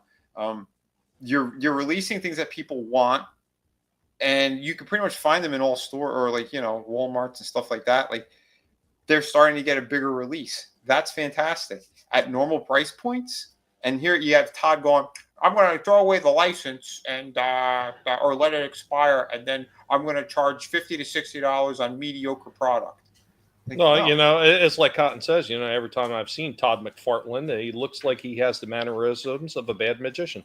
Yeah, pretty much. I no lies detected. Elizabeth Bathory. That's a name I haven't heard in a long time. Yeah, I didn't catch the name of the figure. I just saw it and I was like, wow, that looks nice. Yeah, I still have that version, the one that's in the bathtub with the blood. Yeah, that was from that's a good 25 years old, that figure. Yeah, right. No weapons in the figures. Yep. Yeah, that's Todd for you. But I've got a couple things here to show off real quick. One of them is going to be a brand new segment. So we're going to start with something that is not necessarily a brand new segment, but it is something I've been working on diligently, trying to get better. I hope you all guys enjoyed this. Pigs were hard at work again. Pigmation time.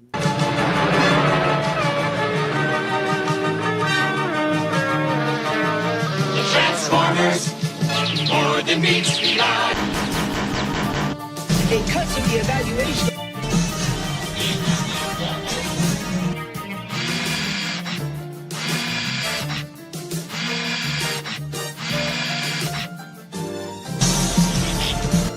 A distinct tactical division test. We are the Guinea Pig Collective. All will be assimilated. Resistance is futile. Yeah. F yeah. Nice. That was really cool. I'm working on it, man. I'm trying to get better. Yeah, you're doing a good job. I don't care. Dude, that was like the first new Transformer I ever got. So just seeing that, dude, that was awesome. That's a win. Well, I love that Perceptor. Since you showed that, I got to show this one then. We're just gonna whip this out. Yeah, I'm just gonna whip this out. Here's one I would have gotten. Nice. But he is, well, I'll just play it. So they got Perceptor, but he's supposed to come with those cassettes. And they are not in here at all. In fact, I see some holes up here, like someone would just them. Bunch of scumbags. What you need to do what Tommy did that time. What's that? Chuck it, sucker. What's that? You need to chuck that sucker so nobody else can buy it because somebody returned it, and after they took that, the cassette out of there. You're assuming somebody bought it. They didn't just lift it out of the store when it came in the shop, man. I mean, no, that's not even. Did it look like it'd been massively popped open? I think Shifty's right. I think they stole it and then brought it back. Well, I was going to say, did it look like maybe manufacturing? It was one that did just slip by without. No. This is something Target will do, and I know Walmart's actually worse than Target. But they're way worse. Target will absolutely just put something right back on the shelf, even if you bring it in. You tell them it's damaged. Case in point, my wife had bought me from their cartoon series for NECA, TMNT, Casey Jones, and a damaged foot soldier, or I think it was called a slashed foot soldier. So it looked like he was broken in half, and he has this wire. Like, rubber coated wire holding his body, together, the top half from the bottom half. Well, the wire was split in half and it was ready to break inside the package. Wow. So when I looked at it, I was like, wow, that's just shit. I took it back and told him it was damaged, told him what was wrong with it. Next thing I know, it's sitting back on the shelf with the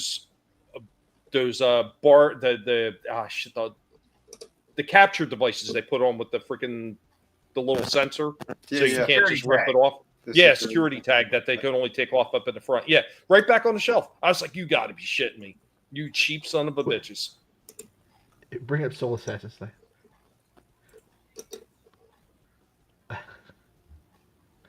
Wow. Holy shit. Don't blame me. That's... Yeah, Vinnie's arms are too short. He couldn't have got in that package. Exactly. You heard them. I'm like a T-Rex. At least he saw it. At least he saw it, one of those.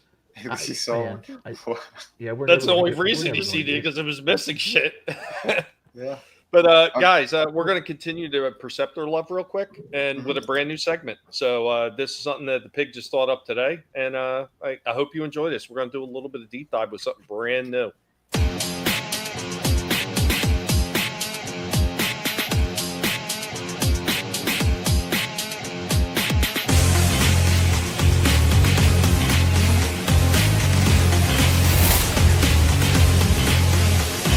Everybody, welcome to this brand new segment for Collectable Past called... So today, obviously, we are going to be talking about the character of Perceptor. What they got right and what they got wrong. And believe me, from the original concept of Perceptor and what is written on his bios as compared to how he is portrayed in the Sunbow G1 cartoon, these are almost two entirely different characters. So let's talk about first how he was displayed in the Sunbow cartoon and of course in the 1986 movie. Perceptor is almost displayed as a bit of a pacifist. This is something that they absolutely did get wrong when you look at the original bio of Perceptor. Even the Marvel Comics kind of got it wrong. So when everybody always says, oh, Sunbow is the premier of everything that is Transformers and they got it all right, there was a lot of times that they got it absolutely wrong. So he's a functionist, a scientist. Motto: one's ultimate truth lies in one's molecular structure. Unquenchable thirst for knowledge. Seeks it to exclusion of all else. Main role is to study the best ways that Autobots can adapt to Earth. Extremely smart. Scientific specialties are metallurgy, molecular chemistry, electrical engineering. As a microscope, capable of powerful magnification. Now his lens barrel converts to a powerful light cannon. And he carries a concussion rifle in robot mode. Absent-minded, lenses are his weakest part. So they talk about his firepower being an 8. It doesn't sound like somebody who's complete pacifist and doesn't want to fight back. His strength is a 7. His endurance is a 7. His skill is a 10. His courage is an 8. They make him almost out to be Ajax would say in the Warriors, a wimp. But Perceptor actually has a lot of strength to his character in his bio, being only 3 points less than the head of Jetfire. Don't tell me that this guy is not a fighter, but that's what Sunbow did. Perceptor's third mode, they actually call this one a mobile laboratory. So, you get these extra extensions that come out for the front wheels, and you see he's got like tank treads on the side of him. It doesn't really look like a mobile laboratory, considering that his microscope, that big cylinder part of his microscope turns into a powerful light cannon. This looks more like a tank version for Perceptor than it does anything else. I do not see mobile laboratory with this whatsoever. This looks like a vehicle form. This looks like an attack form for Perceptor. Guys, hope you enjoyed this character breakdown.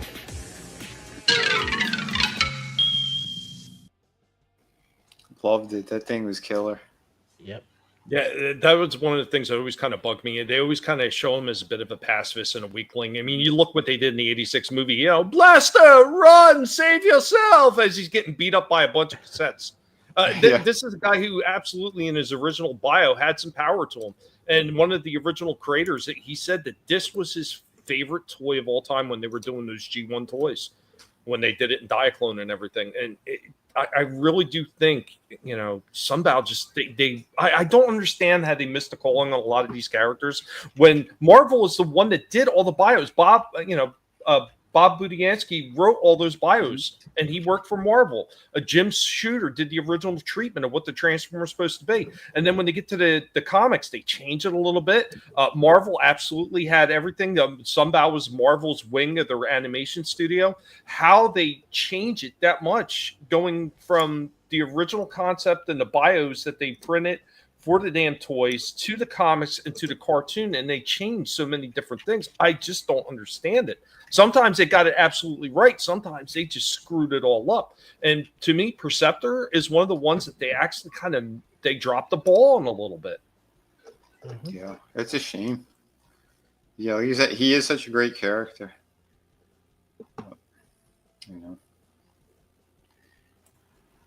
But yeah, brand new segment. I don't know if I'm going to be able to get to a character breakdown every single week, but it's going to be another one of those segments that's only going to be available right here on Collectable Past. It's never going to be put up as a video. There's a few things that I do like that. If you want to see this stuff, you got to be here for the show, or you got to go back and watch the whole live stream and hope to find it. Oh yeah, absolutely. Yeah, I was going to say about some of these companies too and their pricing. Hasbro, there's stuff that they're doing that's really, really evil that they keep doing. There's a new trend that they're doing. I don't know if you guys have seen the firefighter characters. And don't get me wrong, they look great, but this does not constitute a $35+ figure. It really does not. I don't understand why they do half the shit that they do. But this is just, we're going to spread out all of his accessories to make it look like it's a deluxe figure. This is not absolute horseshit. Absolutely horseshit. Because Road Pig and Naugahyde and a few of the other ones, they had all those animals. I mean, like how many Naugahyde came with 2 animals, plus all those weapons, storage cases for his weapons, like all kinds of extra stuff. And what was it? It was an extra head that he came with too, I think, wasn't it? I think so. Yeah. He came with all kinds of stuff. Not even close. Not even close. Yeah. I mean, this isn't as expensive as those, but still, they're upping the price because they're like, yeah, we're going to squeeze out more. Because you know what it is? They know that there is a huge market for the firefighter people and, family members and stuff. So if you're walking down a toy aisle and you see this sitting there, like, oh my God, I'm going to get this for my loved one who's a firefighter, blah, blah, blah. The other one that was in the same price range is Raptor. Oh yeah, Raptor, yeah. I mean, his wings were huge and everything like that. But even I questioned, was this really worth a $10 jump in price? No, just for those wings. Nope. No, It's either going to be this or a loaf of bread at $35. I think they're going to go with the loaf of $35 bread. Yeah, right. I mean, it's crazy, yeah, because they can't keep doing this shit. They really can't. And the thing is, like, I was tempted, but I wasn't gonna get them because I'm like, no, it's too much. Because when I was at McFarlane, we were gonna do it for around 9/11 when I was working there. We were gonna do like the firefighters, the EMS, the cops. We were gonna do versions of it, and I had done detailed drawings. And like when I saw this, I'm like, this kind of, it hit me in that spot because I was in New York when all that stuff happened too. So I meant a lot, and I'm like, I can't justify this. I really can't. These people are crazy. Well, I mean, if you raise the price up on it, they should at least give a portion to like some sort of firefighting fund. Yeah, right. Agreed. But they won't. That's not how they run. That company's bullshit. Yeah. And I got to tell you right now too, more than half of his accessories are all reuse. The Jaws of Life that he comes with, that's Ripper's weapon from the Dreadnoks. He's got barbecues axes. He comes with a couple little hammers. Yeah, he has his helmet and his air tank or his oxygen tank. Alternate head. So if you want to make him black or white or up to, well, this one's Asian and black, whatever. But like that does not constitute that price. All this stuff could have been fit in a regular size package. And nope, because we know that those people are going to spend the money. So this is the type of evil shit that these companies do, and that's what drives me crazy. Or at least get the license for Dennis Leary's likeness and just make a Rescue Me figure. Oh, dude, that'd be killer. Yeah. Don't get me started on that. I was supposed to do the comic book for them, and I was going to paint every single page. Yep. And then we were going to auction it off for the victims of 9/11 and the families. We were going to do that. He loved the idea, but he was filming both seasons back to back, and it just got lost on his table there, and it just he was burnt out by the time they finished the series. I'm like, great. Yeah, that kind of happens when you have too many things going at once. But I got to ask: does anybody else have anything? I do. I got some stuff. Oh yeah, yeah. Go for it, man. Okay. Well, if I'm next up here, let me share a picture because last week I told you I said I would try to have this thing built by this week's show. Let's see if my pictures load up. There we go. And done. I put together Mjolnir. Oh, nice. Yeah, $4. That thing's worth it. It took me 4 hours total to put together, but it's really sturdy cardboard. It's pretty neat for $4. So if you got an Ollie's, check it out. They also have a Infinity Gauntlet and Iron Man helmet. I think I'm probably going to try to get that Infinity Gauntlet and try to build that as $10. So yeah, it's pretty neat. No, if you wait until Ollie's got the special discounts, or you get like that 10% off in the mail, you get it for a little bit less. Yeah, they do that quite often, so I may wait on that. But that little, what is that? Is that a dog statue back there? That looks pretty cool too. Oh yeah, that's a my great grandmother gave me that a long time ago, so that's an antique there. Oh, nice. Yeah, I like that. Threw a video up in the private chat. Yeah. Give me 1 sec. I'll pull that up. Yeah, RR wants you to get the Infinity Gauntlet. He wants to see you put it together. I think that would probably be easier to put together because what took the longest on the Mjolnir is all the detail on the handle. You have to fold out every one of those little pieces, and there's 2 of them. There's one on each side, so that took like a whole hour and a half to do all that. I guess it takes a little time. Oh damn. Yeah. Yeah. Pretty cool, but yeah. Oh yeah. We'll play. Is this the smaller one? No, it's the 5-inch. Oh, it is the 5. Okay. Pick up video, and today I went out to Ross looking for some $2.99 AEW figures, but somebody I guess beat me to the punch because I saw nothing. But I did see some $8 Simpson figures. That's like $5 off what they usually go for. Not a huge Simpsons fan. Haven't watched it a lot since I was a kid, but Homer and Krusty are iconic characters, and you just got to add them to your collection if you can find them. Mario got Homer, and I got Krusty today. It comes with a mic stand, which is pretty neat. I really wish that this line would offer an extra head with the set, because man, all of them have such dead eye stare, just boring, just expressionless faces. Just look at the packaging. Why can't they offer an extra head that looks like that? He should have like an extra big tooth grin head, or Homer should have that right there. He should have an extra head that looks like that, but they just don't want to put forth the effort. I know they're trying to keep the cost down, but man, it's boring, just boring looking faces on them. Great looking figures otherwise, but they can do a lot better, make them more expressive. Also, man, these Ultimate figures, they were already $30, but at one point, then they went up to 32, and now they went up a few more dollars because of the tariffs. And man, they're like NECA figure prices now. This was $35. I usually don't buy the Ultimate figures unless it's someone I really like. I think the last one I bought was around Easter. I bought Dusty Rhodes. Then, like last fall, I bought Attitude Era Rock, and of course, I got a good deal on the 2-pack, the Heart Foundation at Best Buy. They had a sale, and I had gift cards and stuff. And then, the only other one I have besides those is a WrestleMania 2 Hogan. I got found a deal on eBay, but these are pretty pricey, so I'm not going to really go after these too much unless it's somebody I really like.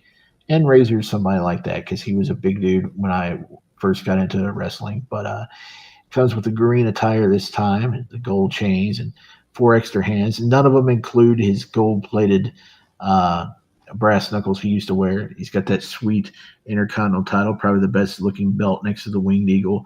Got the gold chains up there. He's got 3 heads. That first head's not too good.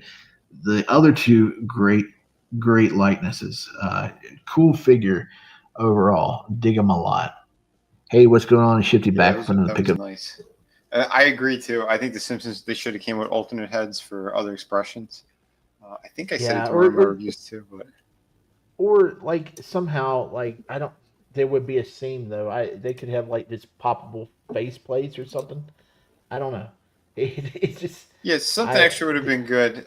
The thing is, because it's still marketed towards children, they were making them more simple. Like we got a little bit more articulation out of them than we did in previous versions, but I think make them smiling.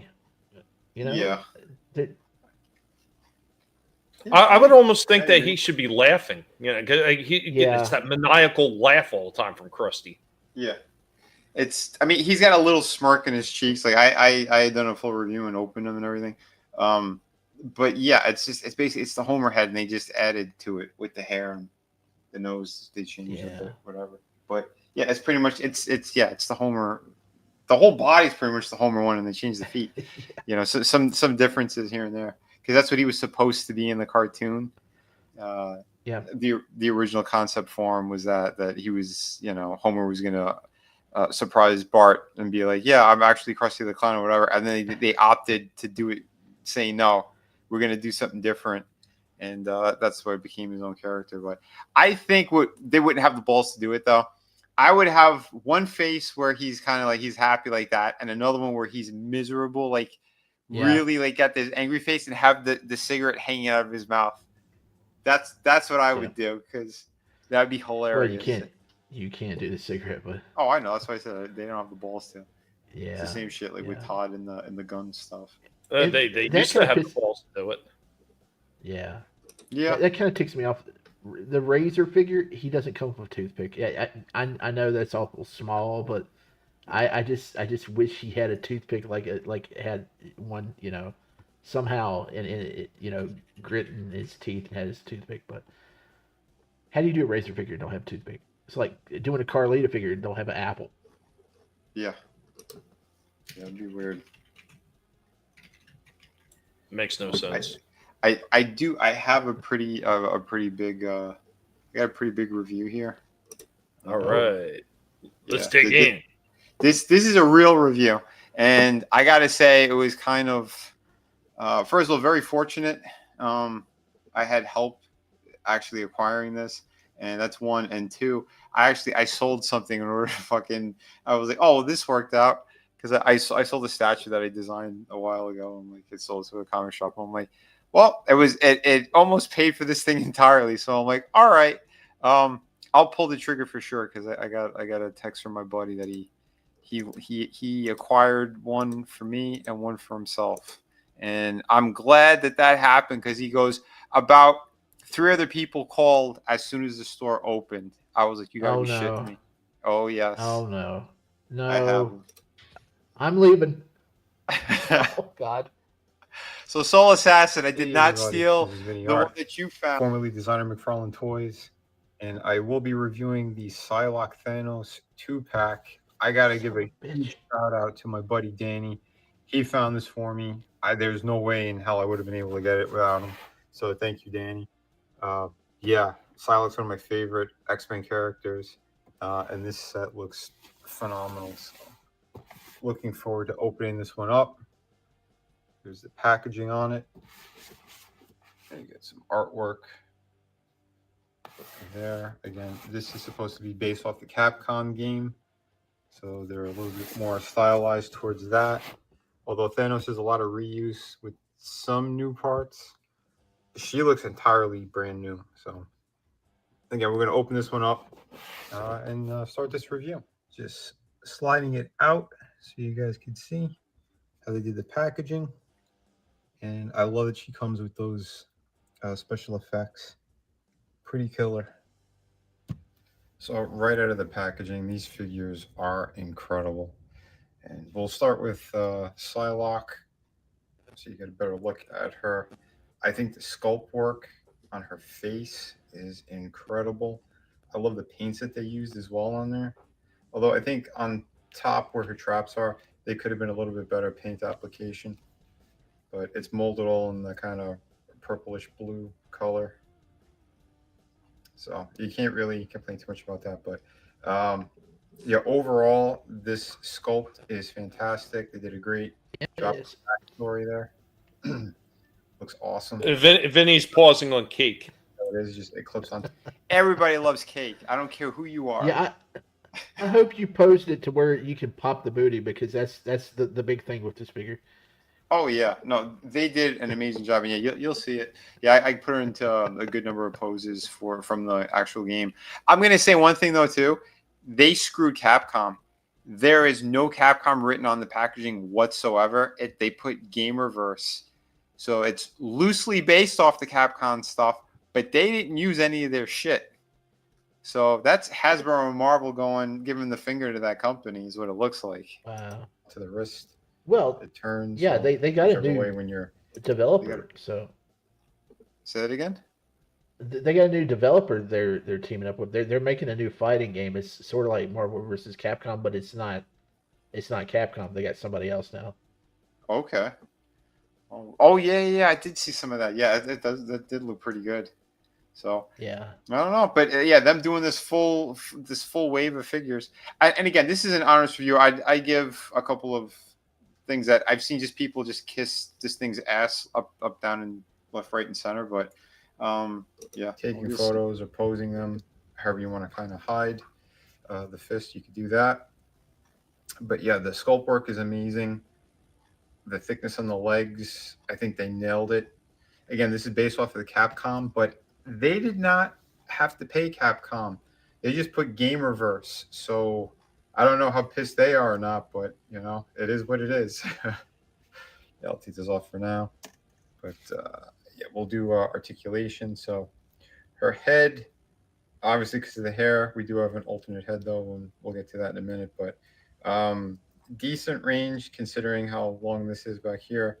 She does have beautiful butterfly joints, ball joint. She does a bicep cut as well. Double hinge for the elbow. She does have the up and down for the wrist, but you might have to play with that a little bit. Just the way that they did it. Yeah, it's hard. The ball joint, I wish the range was a little bit better. I think they could have done a better job with that. She does have the arch, which is fantastic. She does crunch forward a little bit, but not so much. Again, this had to be engineered a little bit better. It's still really nice, and I do prefer this than the other stupid cuts that they used to do on the other female figures. Splits are pretty decent, considering how thick the legs are and the booty. She does have a cut up here. Double hinge for the knee. Excellent. Toe, or not toe, I'm sorry, ankle with ankle rocker. Beautifully done there. So all in all, that's really, really nice. And we'll get to, since he's here, we'll just get to him as well. Here is Thanos. Again, people have seen this one before. They just kind of updated some of it. This is actually glued on now, which is good. Head articulation is pretty nice. The head sculpt is really, really good. I like this new head that they have on them. They did go with the longer kind of mask part. Almost looks like antennas, because that's how it was in the game. I remember when he was running from side to side, you see them kind of move. It is what it is. Again, if you have this figure already from the previous releases, articulation is pretty much the same. I think they could have done a better job with the midsection here. They could have turned that into a ball joint, but again, they already had it existing, so what are you going to do? They did put cuts on his skirt so he could get range of motion, or a better range of motion. He has, you know, all the rest are there, what he had before. There is no boot swivel, though. This is just, it's glued in, how they did it. And his only other accessory is the Infinity Gauntlet hand. That's doing that. I think they could have at least thrown in one more hand. But, you know, the focus is definitely on Psylocke. So, speaking of Psylocke, let me... They should have did a cosmic effect for his hand. And she does come... Oh, for sure. And at least give him, like, an open, like, grabbing hand. You know, because, again, he used to just beat the shit out of those characters. It wasn't just closed fist. You know, he'd throw them, and I don't know. I feel like they half-assed it, but I get into it more towards the end, too. I give more, you know, the pros and the cons with both of them. Well, yeah, you know, you were saying the open hand real quick, Vinny? Yeah. It's the same thing with that Hulk that they did to Joe Fixit when they released it by itself, because it was originally a build-away figure. Like that one, they gave a couple different hands, and one of the hands they gave was an open hand, a clenching fist. So I was able to put, like, I was able to do Ryu, like he was picking Ryu up in the air and choking him. Definitely should have had that on this figure. Oh, absolutely. Again, these are fighting figures, and they're in a 2-pack. So, yeah, it's that's like a no-brainer. But again, you know, cut some corners because they put so much production into you know, tooling her and all the accessories. But I'm going to get into this because, yeah, these accessories, they're a bit of a fail. Well, can I point something out? What's that? The price on this, I gotta say, it's pretty darn good because, I mean, Thanos, he's a bigger figure, and usually those go for like $40 or $50. So, you know, for $60 for two of them, that's not as bad as some people makes it out to be. I remember when they were $35 for a figure like Thanos, because I had his other release. Yeah, that's the whole point, man. It's not anything really new to him. Like, granted, it looks good, but how much is this one? 60? Yeah, with 60, tax and everything. But that's those guys are that now for new collectors. Those guys are going like $40 or $50 because Odin is about the same size, and you know he was going for $50. So for new collectors, this is kind of a steal. And plus, there's a lot of collectors who, I mean, it were new collectors that didn't get Thanos when he was released a few years back or whenever that was. I like the older one though. I think the older one looks a lot better than this one. But you know, if I got my hands on this one, I wouldn't be complaining because I still think he looks pretty decent. Yeah, because like I said, I have the older one. He comes with the alternate heads. He's got, I think, another set of hands. And the paint job, they went all out on the paint job. This one, he's molded. What you see is orange, and what you see is blue. It's all molded. There's no paint on there. Just the stripe down the center, and his head, and you know, the jewels. That's on what the it looks like in the game, though. So Oh, I know, but I mean, put a wash on there. Get some dark areas in there. Oh yeah. You know, don't skip out. I got my gripes with Hasbro, but was looking supposed to go. Maybe it's the other head. Yeah, maybe it's this head. Which let me show you this one real quick too. That is a fantastic sculpt. Really killer job with that, but so I guess it's supposed to go around her ear. This side, I might have to lift the hair a little bit to get in there. That's classic Hasbro for you. I'm just gonna say it's poorly designed. The stick piece is supposed to go over her ear. Well, the way that they molded the hair, it's too close. So you'd have to kind of heat it up and separate it. That's what I suggest if you do want to get this on her. Either that or trim it off a bit, the part that's kind of hanging off on the end. So that's a huge fail, Hasbro. Yeah. That is a huge fail. That really sucks because this is one of her more iconic pieces, and they just bad design. But we'll get to the effects here. These are really cool. I like these a lot. So I'm gonna put these on her wrist to do some of the moves. Like they're sculpted nice, and the color's really nice. good. But there's a major before. issue with them. And the alternate hands, I think these look really, really great. I love that they have them. Her classic ninjutsu kind of hand poses, a left and a right. So that's really good. Oh, by the way, if you've seen this before, this is actually from Jinx from the G.I. Joe Classified series. So if you were wondering where I got a katana, you can get them from almost any other figure that has that type of stuff. Here she is doing one of her famous moves. I do not like how these things clip on to the hands. It's like in a weird angle. The only other way it would look proper is if you took the hands off, but then she doesn't have any hands when doing the move. So I don't know how they engineered this, but it's pretty stupid. You can't slip the fingers in between because it bends the hand the wrong way as well. So I don't know whose idea that was.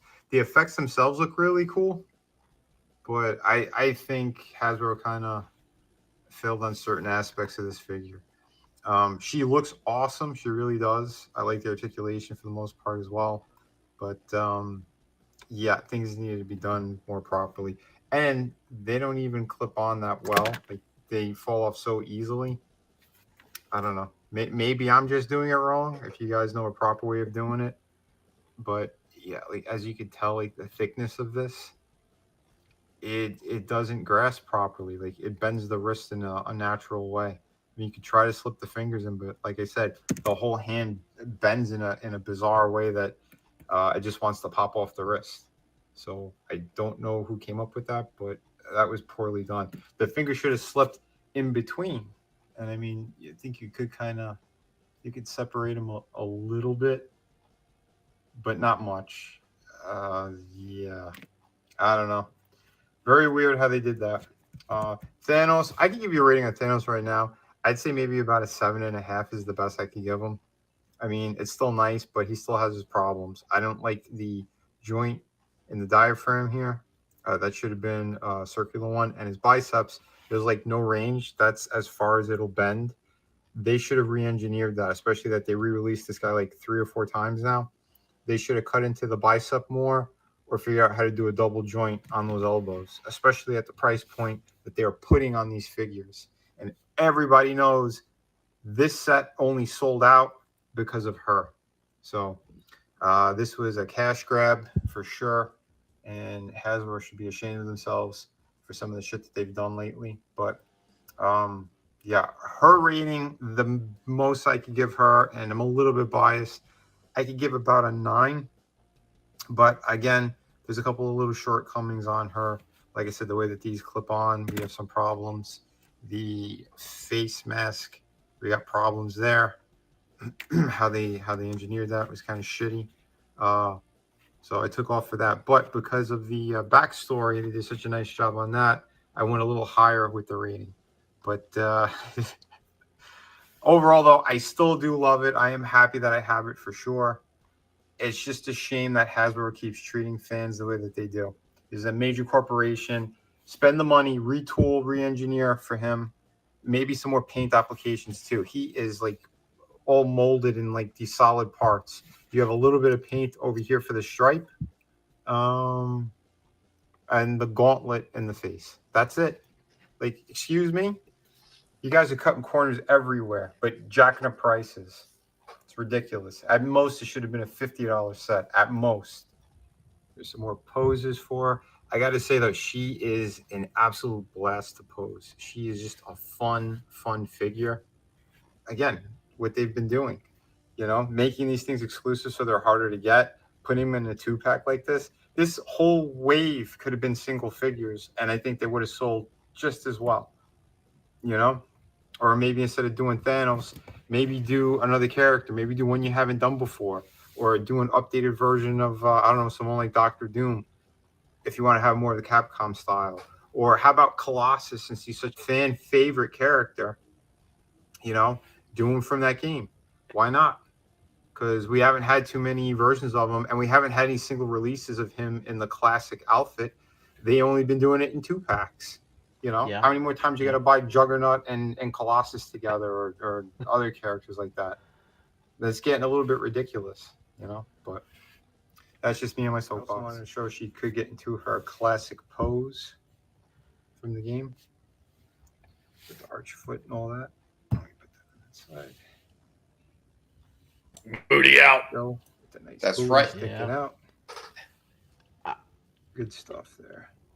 And how Would she you do skilled me a with favor? Wolverine. So from what I understand, this is the So yeah, this is the knockoff version of the Mafex. This is almost the same exact height as the new Wolverine that they're doing for the Capcom version. People seem to forget the Capcom game. Wolverine is not tiny. He's just a little bit shorter than Cyclops in those games. But they want everything to scale with you know the other figures. That's what I wanted to ask you. How does Psylocke scale with like the 97 line? Have you put them up against each other? Oh, she's how perfect. does she scale to Rogue? Okay, she's perfect. Yeah, she's perfect in that line together. She's not like oversized or anything. Nope, she is not oversized. I'll do a short or something this week. I'll show you them together. So here, Vinny, I just thought of something else that they could have did with Thanos real quick. What's so that? Besides maybe giving an extra hand with the cosmic power brimming off of it, they could have gave you a separate head with the cosmic power brimming off his eyes. Oh yeah, that would have been killer. That would have been really cool. You know, or the open mouth expression or something, like he's yelling and attacking, because he did that in the game too. You know, there are things that they could have done to definitely up it. See, I gave it a 7.5 because, again, I have the previous version. I think that's a superior version of them. But for people who, if you don't have them at all, yeah, I'd probably go maybe 8.2, I'll say, if you don't have the character at all. Because he's still a very solid figure. He is very cool. But since he's already a re-release and the other one had way better paint jobs, came with more stuff, you know, that's what bums me out about some of the choices that these companies make. But I got to say, though, too, like Wolverine, he looks a lot smaller than her, the way that you're putting them together here. And that other Wolverine, he's thick as hell from what I've seen. And I've seen the photos online next to this version of Wolverine. And this was just maybe a couple of millimeters shorter. I don't see an issue whatsoever. I think that Wolverine that's going to be coming out is beautiful and fits perfect with this line. Knockoff version of the Mafex one. The Capcom Wolverine that's coming out in that 2-pack with Silver Samurai, they said is about the same size as him, maybe a tad taller, but that's all right because the game itself, Wolverine is taller in the Capcom games. He is not super tiny like he is in the comics. People seem to forget that. Yeah, he's just a little bit shorter than Scott in the video game.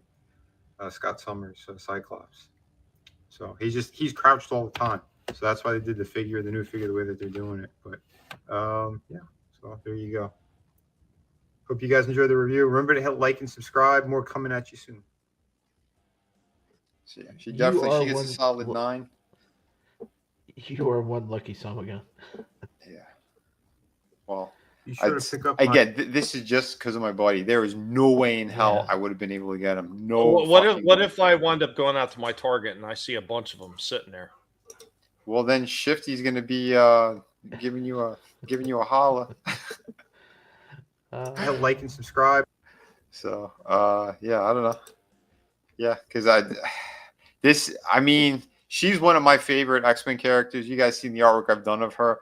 Like, she is hands down, like, she was a must get. That's why I'm happy. I sold a piece of shit statue I did not like. I never liked that fucking thing.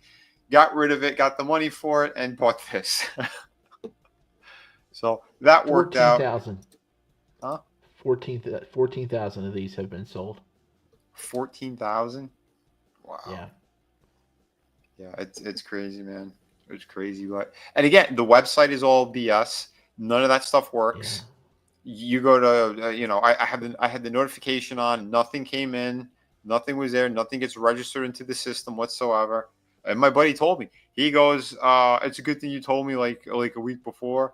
I sent him the barcode, everything. He goes, "It's a good thing because I was helping them unload the truck, and as I was unloading it, I'm like, oh yeah, oh dude, I grabbed one for myself, I grabbed one for you because you said you wanted it." And he goes, he got like 3 or 4 calls as soon as the store opened up at 7 a.m. looking for these pieces. Yeah. So now, real quick, hold on a second. I want to say hi to Frankie. Frankie's out there. He said he was trying to watch YouTube through his TV screen. It's black and everything is written in Chinese. Yeah. So I'm gonna tell a very quick story about YouTube and some of the nonsense that they've been pulling. So I stop over as often as I can to other people's channels to check out what they're doing. And every time I go over to Pacific 414 Mike's and a few other people, I wind up getting these ads that pop up on the screen when I'm watching from my phone. Mm-hmm. They will not play. The ads won't play. You can't skip them, and you can't hear what they're saying anymore. Or you could type in the chat and everything. And I've shown Mike like short, screen save videos that I've done of what they're doing, and they've been doing it to me for the past like 2 or 3 weeks. Where I just and the only way I can get back to watching the live stream is I got to exit it out completely, reopening it, go through the initial first couple commercials that they hit at you till you could skip, so I can get back to his live stream. I had to do it 6 or 7 times last night when he had his live stream going. It's just absolute horseshit. Jesus. That's crazy. Wow. Yeah, she got nice big old hooters. Rogue still has bigger ones. The old Rogue figure. Wow, 5 minutes load the chat. Jesus. Microsoft Edge. Yeah, I steer clear of Microsoft Edge. Yeah, oh, dude. Yeah, like I said, wait until tomorrow. We're gonna go over all that stuff about YouTube and what's going on with censorship. They might be in for a big surprise. Oh yeah. But the website, we was talking about the website for Target. Yep. It looks like it's over. It doesn't look like they're going to get any more in. Because you can't search for it on the site. It's hidden. So and it says it's out of stock, and it's not even showing to where you can check. You can do the stock checker for your local stores. So it looks like it's over with. It's done, kaput. And another thing we was talking about last week off air, they're putting out all these 2-packs because we were talking about the X-Men 97 stuff on Twitter. Everything, all the figures that we wanted, they're putting out as 2-packs, and you got to go to some website in a couple weeks or whatever and try to reserve it. I don't know if it's going to be up on like Big Bad Toy Store or GameStop or wherever you want to order it, but it's pitiful. And then you're stuck with one bad figure to get the figure you want. Like Scott, you got to get Marvel Girl. If you want the Brown Suit Wolverine, you got to get a Storm that doesn't look as good as the Storm from the Thunderbird 2-pack. Yep. It's stupid. It's stupid the way they're doing this. Oh yeah. Yeah, fans have been yelling at them all over the place. I know. I think they said like the forums and stuff on Reddit have been exploding too.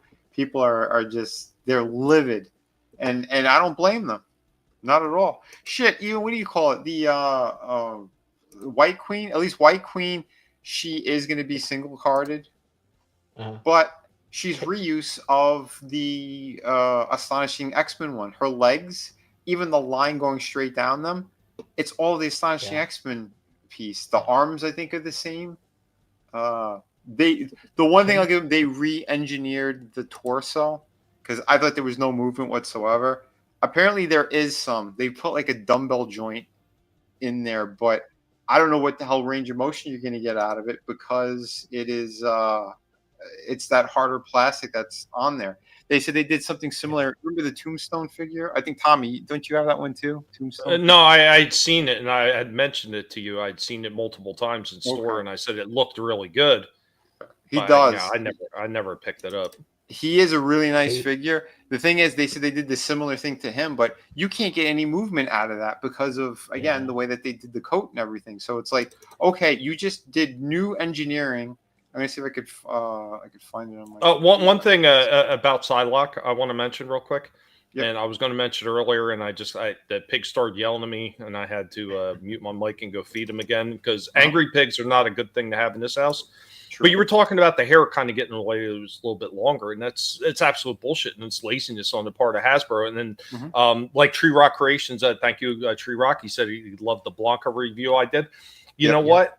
Look how long Blanca's hair is. Absolutely no hindrance whatsoever moving that head around on there. They could absolutely do it. They're just too cheap and lazy to do it. Oh, for sure. Oh, that's the one thing I want to point out as well. So if you do end up getting that figure, the hair with the teeth like that and the hair's blown to the side, once you pop that one on and you want to remove the head and swap it back to the neutral one with the hair that's all down, the ball joint comes out of the neck and is stuck inside the head. So you're going to have to heat it up or use pliers to get it out. Oh, no. Yep. Oh, that's bad. So fair warning on that one. I forgot to mention that. I found that out after I did my review. I'm like, wow. Well, I guess it's a good thing I mentioned the hair thing then. Yeah. I'm glad you brought that one up. Oh, here's a screenshot of how they did their engineering for White Queen. So this is the system that they're proud of for some reason. I don't know if this is actually going to work properly because this is going to be a harder plastic. So once that is on the body, it'll probably be good for some decent rotation, but I don't think you're going to get much movement going on. I don't know. I could be wrong. But judging by the figure itself and the promo photos that they've shown, I don't see that happening. So that cable looks nice that they have in the 97 line. But here's my problem. They're putting all the good figures that everybody wants in 2-packs. Yet all the single carded releases that they do are figures that go straight to like clearance and stuff like that. A lot of people don't really want. I mean, I like Banshee. I pick it up Banshee, but Banshee's everywhere. He's not selling. The Savage Land Charles Xavier, he didn't sell. You got Jean Grey in that ugly green suit. She is available by the truckload at Targets. She's a peg warmer everywhere. There are tons of them there. They got tons of figures that. I'll say one thing. If she goes on sale, she's worth getting, even if you're going to do a custom job, because the articulation on that Jean Grey is really good. Oh, I bet, but still, there's a lot of characters that they put out on single card release. I don't know. It's just like McFarlane. He puts out stuff that you don't that wouldn't really sell, and not the characters he should be putting out. Like, why would you put classic Cyclops in a 2-pack and then make it exclusive to a fan website it's not mainstream. I mean, I don't get it. Yeah, I don't get it. It makes 0 sense. 0 sense. Yeah, here's the cable. They nailed the look of the 97 cartoon. Nailed it. Yeah. I'm still debating on getting that Juggernaut. I really want that. He does look really good. Not gonna lie, he looks fucking really good. I don't know. And look at this. They got the reuse of the G.I. Joe effects, and they did a piss poor job of paint on it. Yeah. Still for $25, that's no, for $25 that is really good, and he's a larger figure too. You could tell. Well, And I tell you, I'm very selective about what I pick up anymore. So I won't buy anything anymore. I mean, I've actually been like that for years. So yeah, the I bulk don't buy of this stuff that is bad, I won't buy it. And then the few things that I have bought that I thought would be better, I usually don't purchase a lot of other figures in that line, especially if I see their reuses. I won't pick them up. Yep. Yeah, I've been getting the same way. I almost altogether stopped NECA. There's a couple of things I had in my hands, and I kept putting them back, even with them being on discount. Because Best Buy had a couple of things like the Ultimate Universal Monsters for like around $20. I put them back. I'm like, no, because it's like there's a handful of things I want from these other companies, and they screwed over the collecting market totally. They really did. They absolutely. Gap, have a good evening. Yep, have a good one, man. Because that's the thing too. Like Transformers, I cut back on everything. I want to finish Devastator, and I might get the Megatron. I might. I don't know. It depends. I got to see it in person. But from what I've seen, like again, I still like it way better than what the War for Cybertron was. I dislike that figure a lot. But yeah, I'm like I don't need any more out of all that stuff. So that's another line I'm dropping. There's one or two scattered here or there for the GI Joes. I was getting all of them, and now like I'm very, very selective now. I don't want all of them. Not going to do it. It's yeah, because a lot of these things, they're too expensive and there's no space. Yeah, I don't know. These companies have been doing a lot of weird things and screwing over the fans too. Like once quality drops, that's one of the things that like really infuriates me, and like I'm just like I'm good. Like I don't need any more. Like I could stop like cold turkey with a lot of this shit. No, that's when you know they've absolutely stopped trying. Yeah. Yeah. As far as the reuse stuff, I'm a relatively new collector. I've only got into it like last year, so it doesn't bother me too much. But I do see a lot of it with the McFarlane stuff. Like I'm collecting all the Supermans. I mean, not all of them, but the ones that I see that I like, I'll buy them because I like Superman. So I got a lot of Superman figures. But I mean, you definitely can tell which bodies they're reusing and stuff, and they're just putting like a new. They're just molding in a new colored plastic, and yeah, it's kind of blatant. But yeah, it's a shame. And I hear you, Tolbat. I would love to do that, but I need to see finances improve. I mean, I think I sent him stuff for Christmas last year. I think I sent a bunch of people on. The last of the great spending that the pig was able to do, I sent a whole bunch of people shit for Christmas, and now I'm suffering. Hopefully things turn around. But yeah, that would be a nice gesture for Slasher. I mean, quite honestly, if I had the money, I'd be trying to send him stuff right now for try to put a smile on his face. I know there's a few things I want to go through, a few bins. I know there's some stuff I think he would dig a lot. So I might do that. I might get something together for him. I just got to make a little bit of time. It's just, difficult lately. All right, guys. I got another segment here. We're going to dip back in the past. They don't call me the old school pig for nothing. So we're going to dig back in the past on this one. And I'm sure a lot of you are going to remember this one from one generation or another, because apparently there's a little bit of a thing at the end that maybe some of you were not aware of. But here we go. Indy. Oh, Indy, the archaeological pig, would you take over, sir?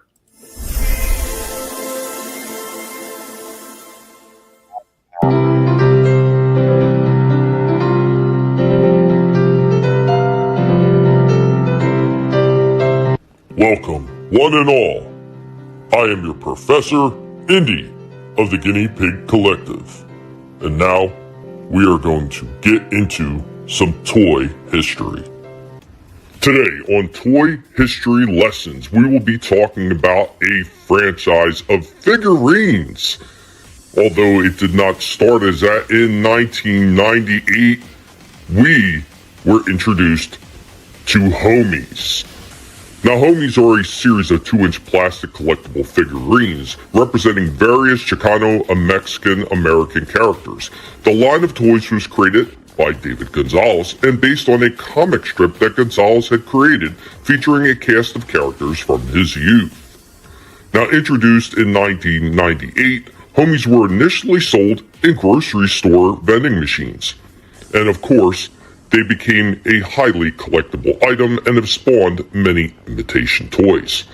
Now, Gonzalez began drawing his humorous characters on t-shirts and other products and was selling them at local beat stands and swap meets, liquor stores, and urban clothing stores in 1994. And in 98, Gonzalez released the first set of Homie figurines initially sold in supermarket vending machines located in Chicano communities.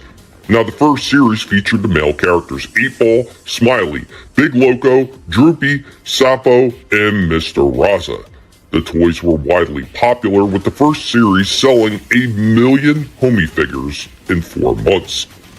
Now, the figures did cause controversy after their initial release, as members of the Los Angeles Police Department argued that the urban inner-city Latino figures glorified gang life.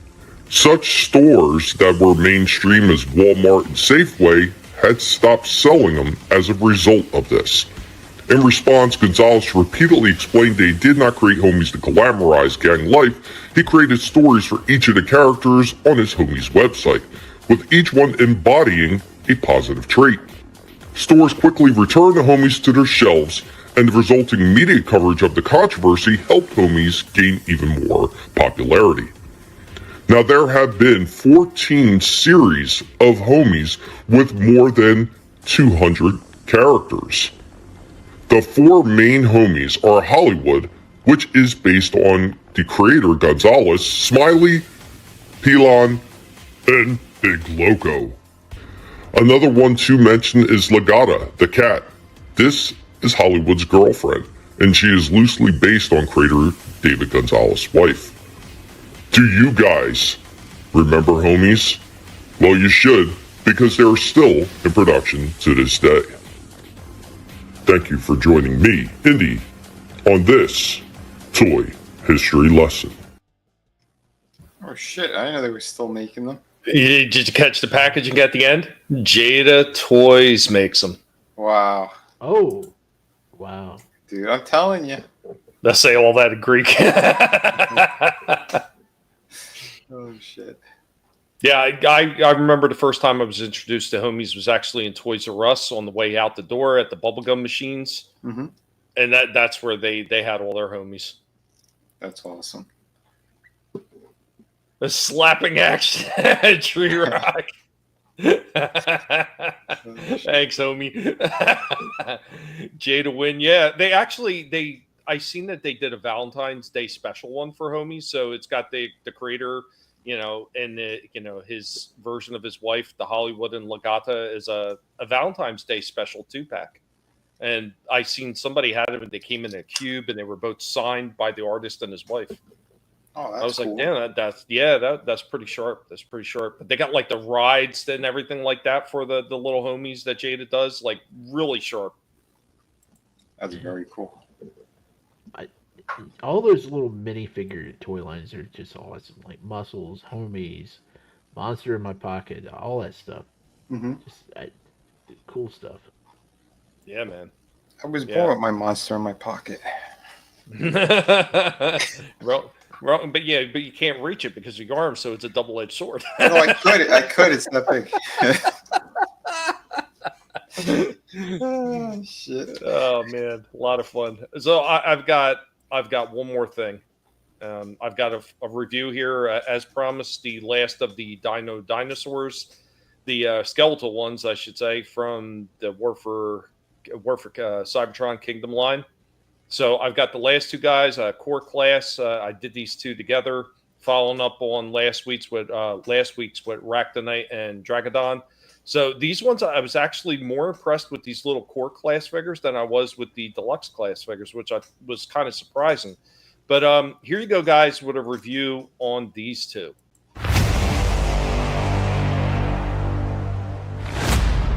We are back with Dark Helmet. What's up, Helmet? The Transformer and Sci-Fi Pig, as we're getting ready to look at something that's Transformer related. Something that's been sitting in the back for quite some time from that War for Cybertron Trilogy Kingdom.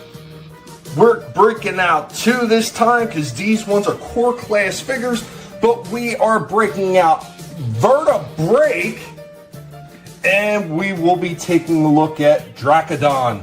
A couple more of these dinosaur, I guess you would say, fossilized Transformers. There it go with the back of the packaging right there. And here we go with Predacon Vertebrake and the Maximal Dracodon. Both of these guys are exactly the same. They're just colored differently in different factions, but I think they look different enough that I don't mind having picked up the same figure twice. Here we go with a bit of a pose with both of them charging in at each other using their tail swords. A boneyard scrap right here with these two. Skeletal dinosaurs are always fun. You could see a little bit more with the twisted in the head as Dracodon lays a good punch on Vertebrake. But Vertebrake comes right back with a good kick to his face, knocking his back. Here we go, core class, both of these guys able to get down into kneeling position, moving all the other action that they could turn their head sideways as well as moving it back.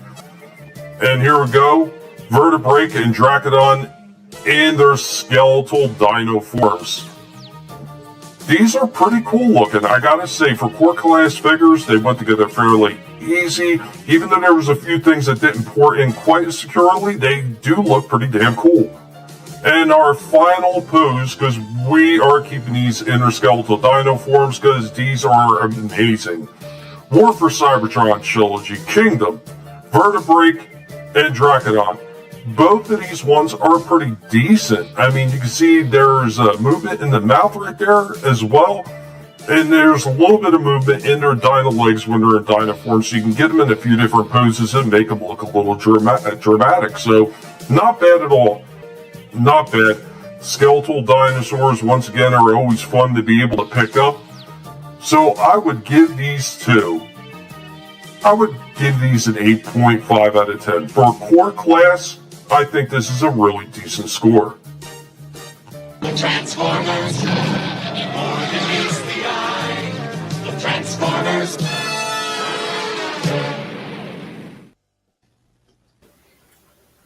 Yeah, so it was Ractonite, and I forget the T-Rex guy's name that I did last week. But yeah, these two, I thought for core class that these looked really good.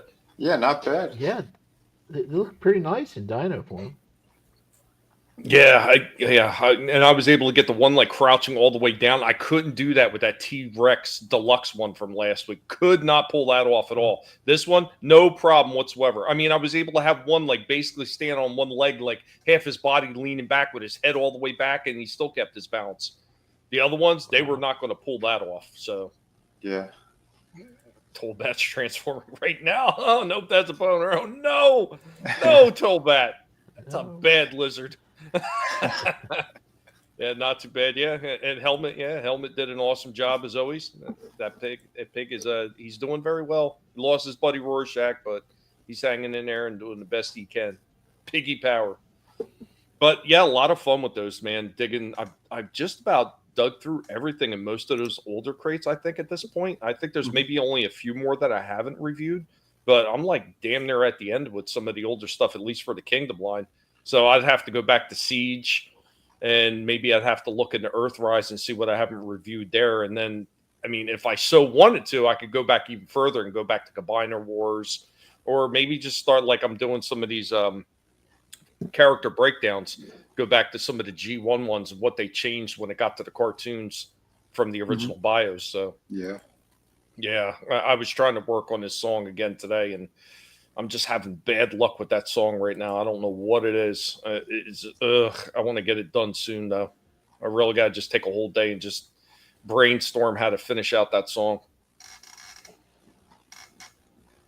They would destroy the Jurassic Park World dinosaurs. They absolutely would. But yeah, that is all this pig has for today's show, guys. Do you have anything else? No, I'm tapped. We're all about done. All right. Hey, that's a-okay. I think we had another fun one tonight. Another Well, you know what I'm going to say after the show ends. But it was fun watching everybody hang out with us, and I hope that every last one of you had some fun. I see a lot of freaking movement in the chat tonight, and that is always appreciated. Appreciate every last one of you being here. And as always, we're going to hand it off to our panelists, and they're going to let you know what they got going on. So let's kick it off with... Hey, Prime, what do you think Megatron's gonna do to Starscream? Nothing gentle, I would say.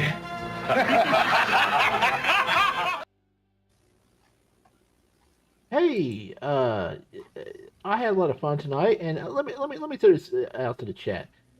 Johnny earlier tonight, he gave us asked us a question, and it was pretty cool.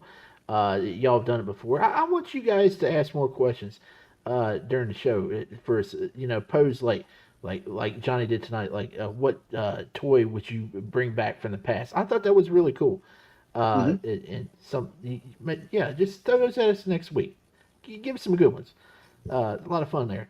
But hey, tomorrow night on the Austin Airs channel, we're up to Alien Covenant in our Alien reviews. We're working towards Alien Earth. It's coming out August 12th on Hulu and FX.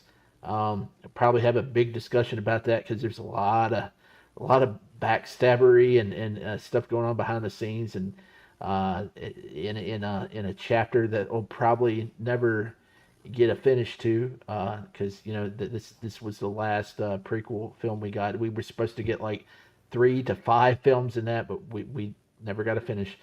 But tomorrow night, about, I don't know, maybe 9 or 10 will start. And hey, thanks for having me. Oh, absolutely. Man. Always a pleasure, man. Always a pleasure. Glad that you joined our crew, and I like to hear some of your insights on some of this stuff. So, yeah, and I'm a big old nerd. Hey, aren't we all? Just a little bit, even if we don't want to admit it. Like Tollbat right there, a big nerd. He doesn't want to admit it though. Sorry, Tollbat. We're going to get your lizard ass to come around, and we're going to kick it on over. Pathetic fools! There's no escape! Yep, I had to do that to a couple of people last week. I proved to them there was no escape. Destroyed them. But anyway, tomorrow we are going to be doing the Friday Underground. We're just doing one stream tomorrow.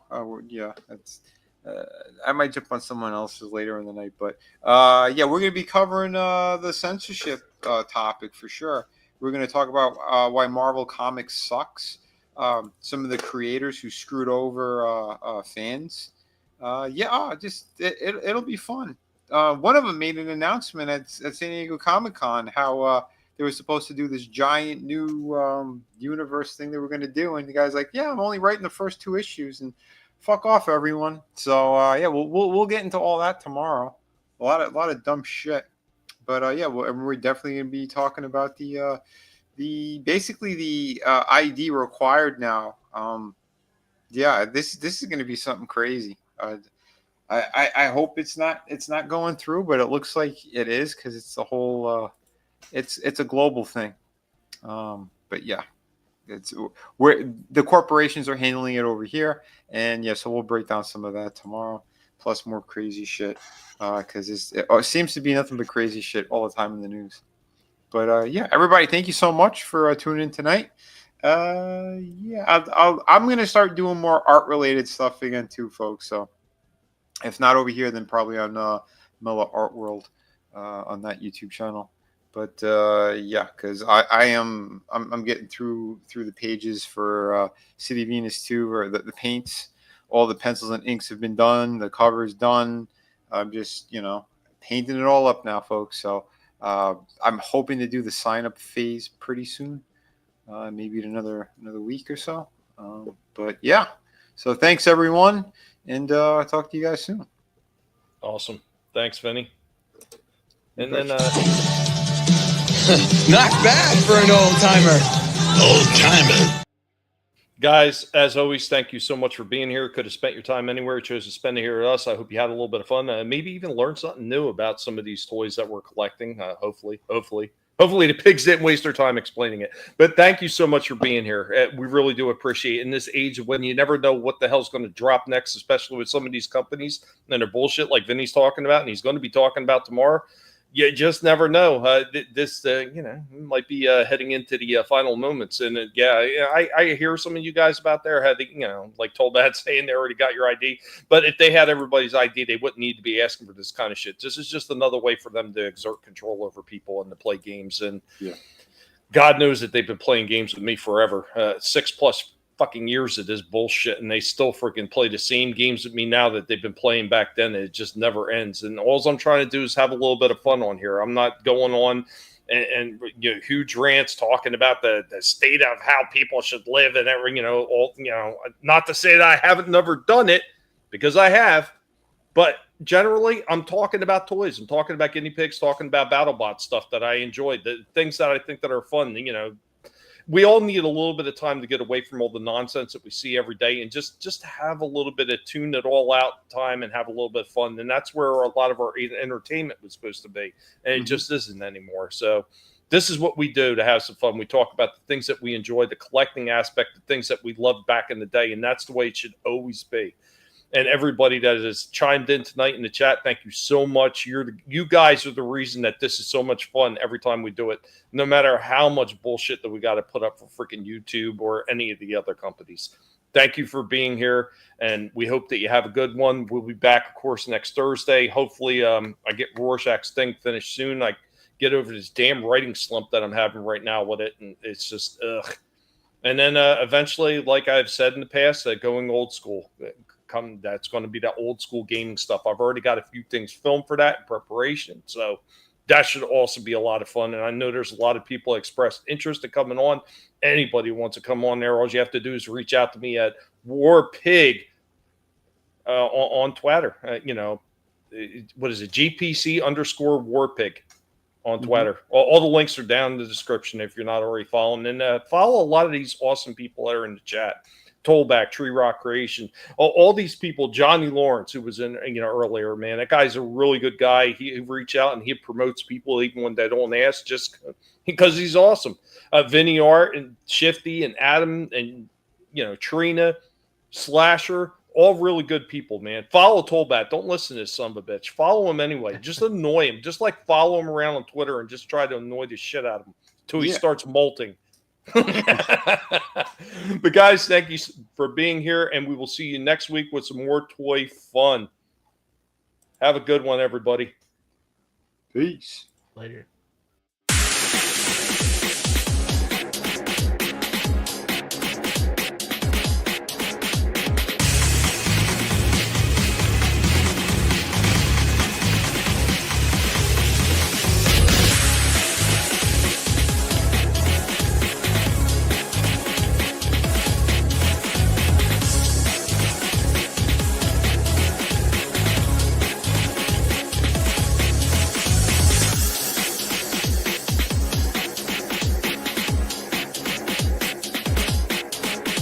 You better run, Mojito. You what? I thought you said don't move. That was before. Now, you run. Adios, amigo.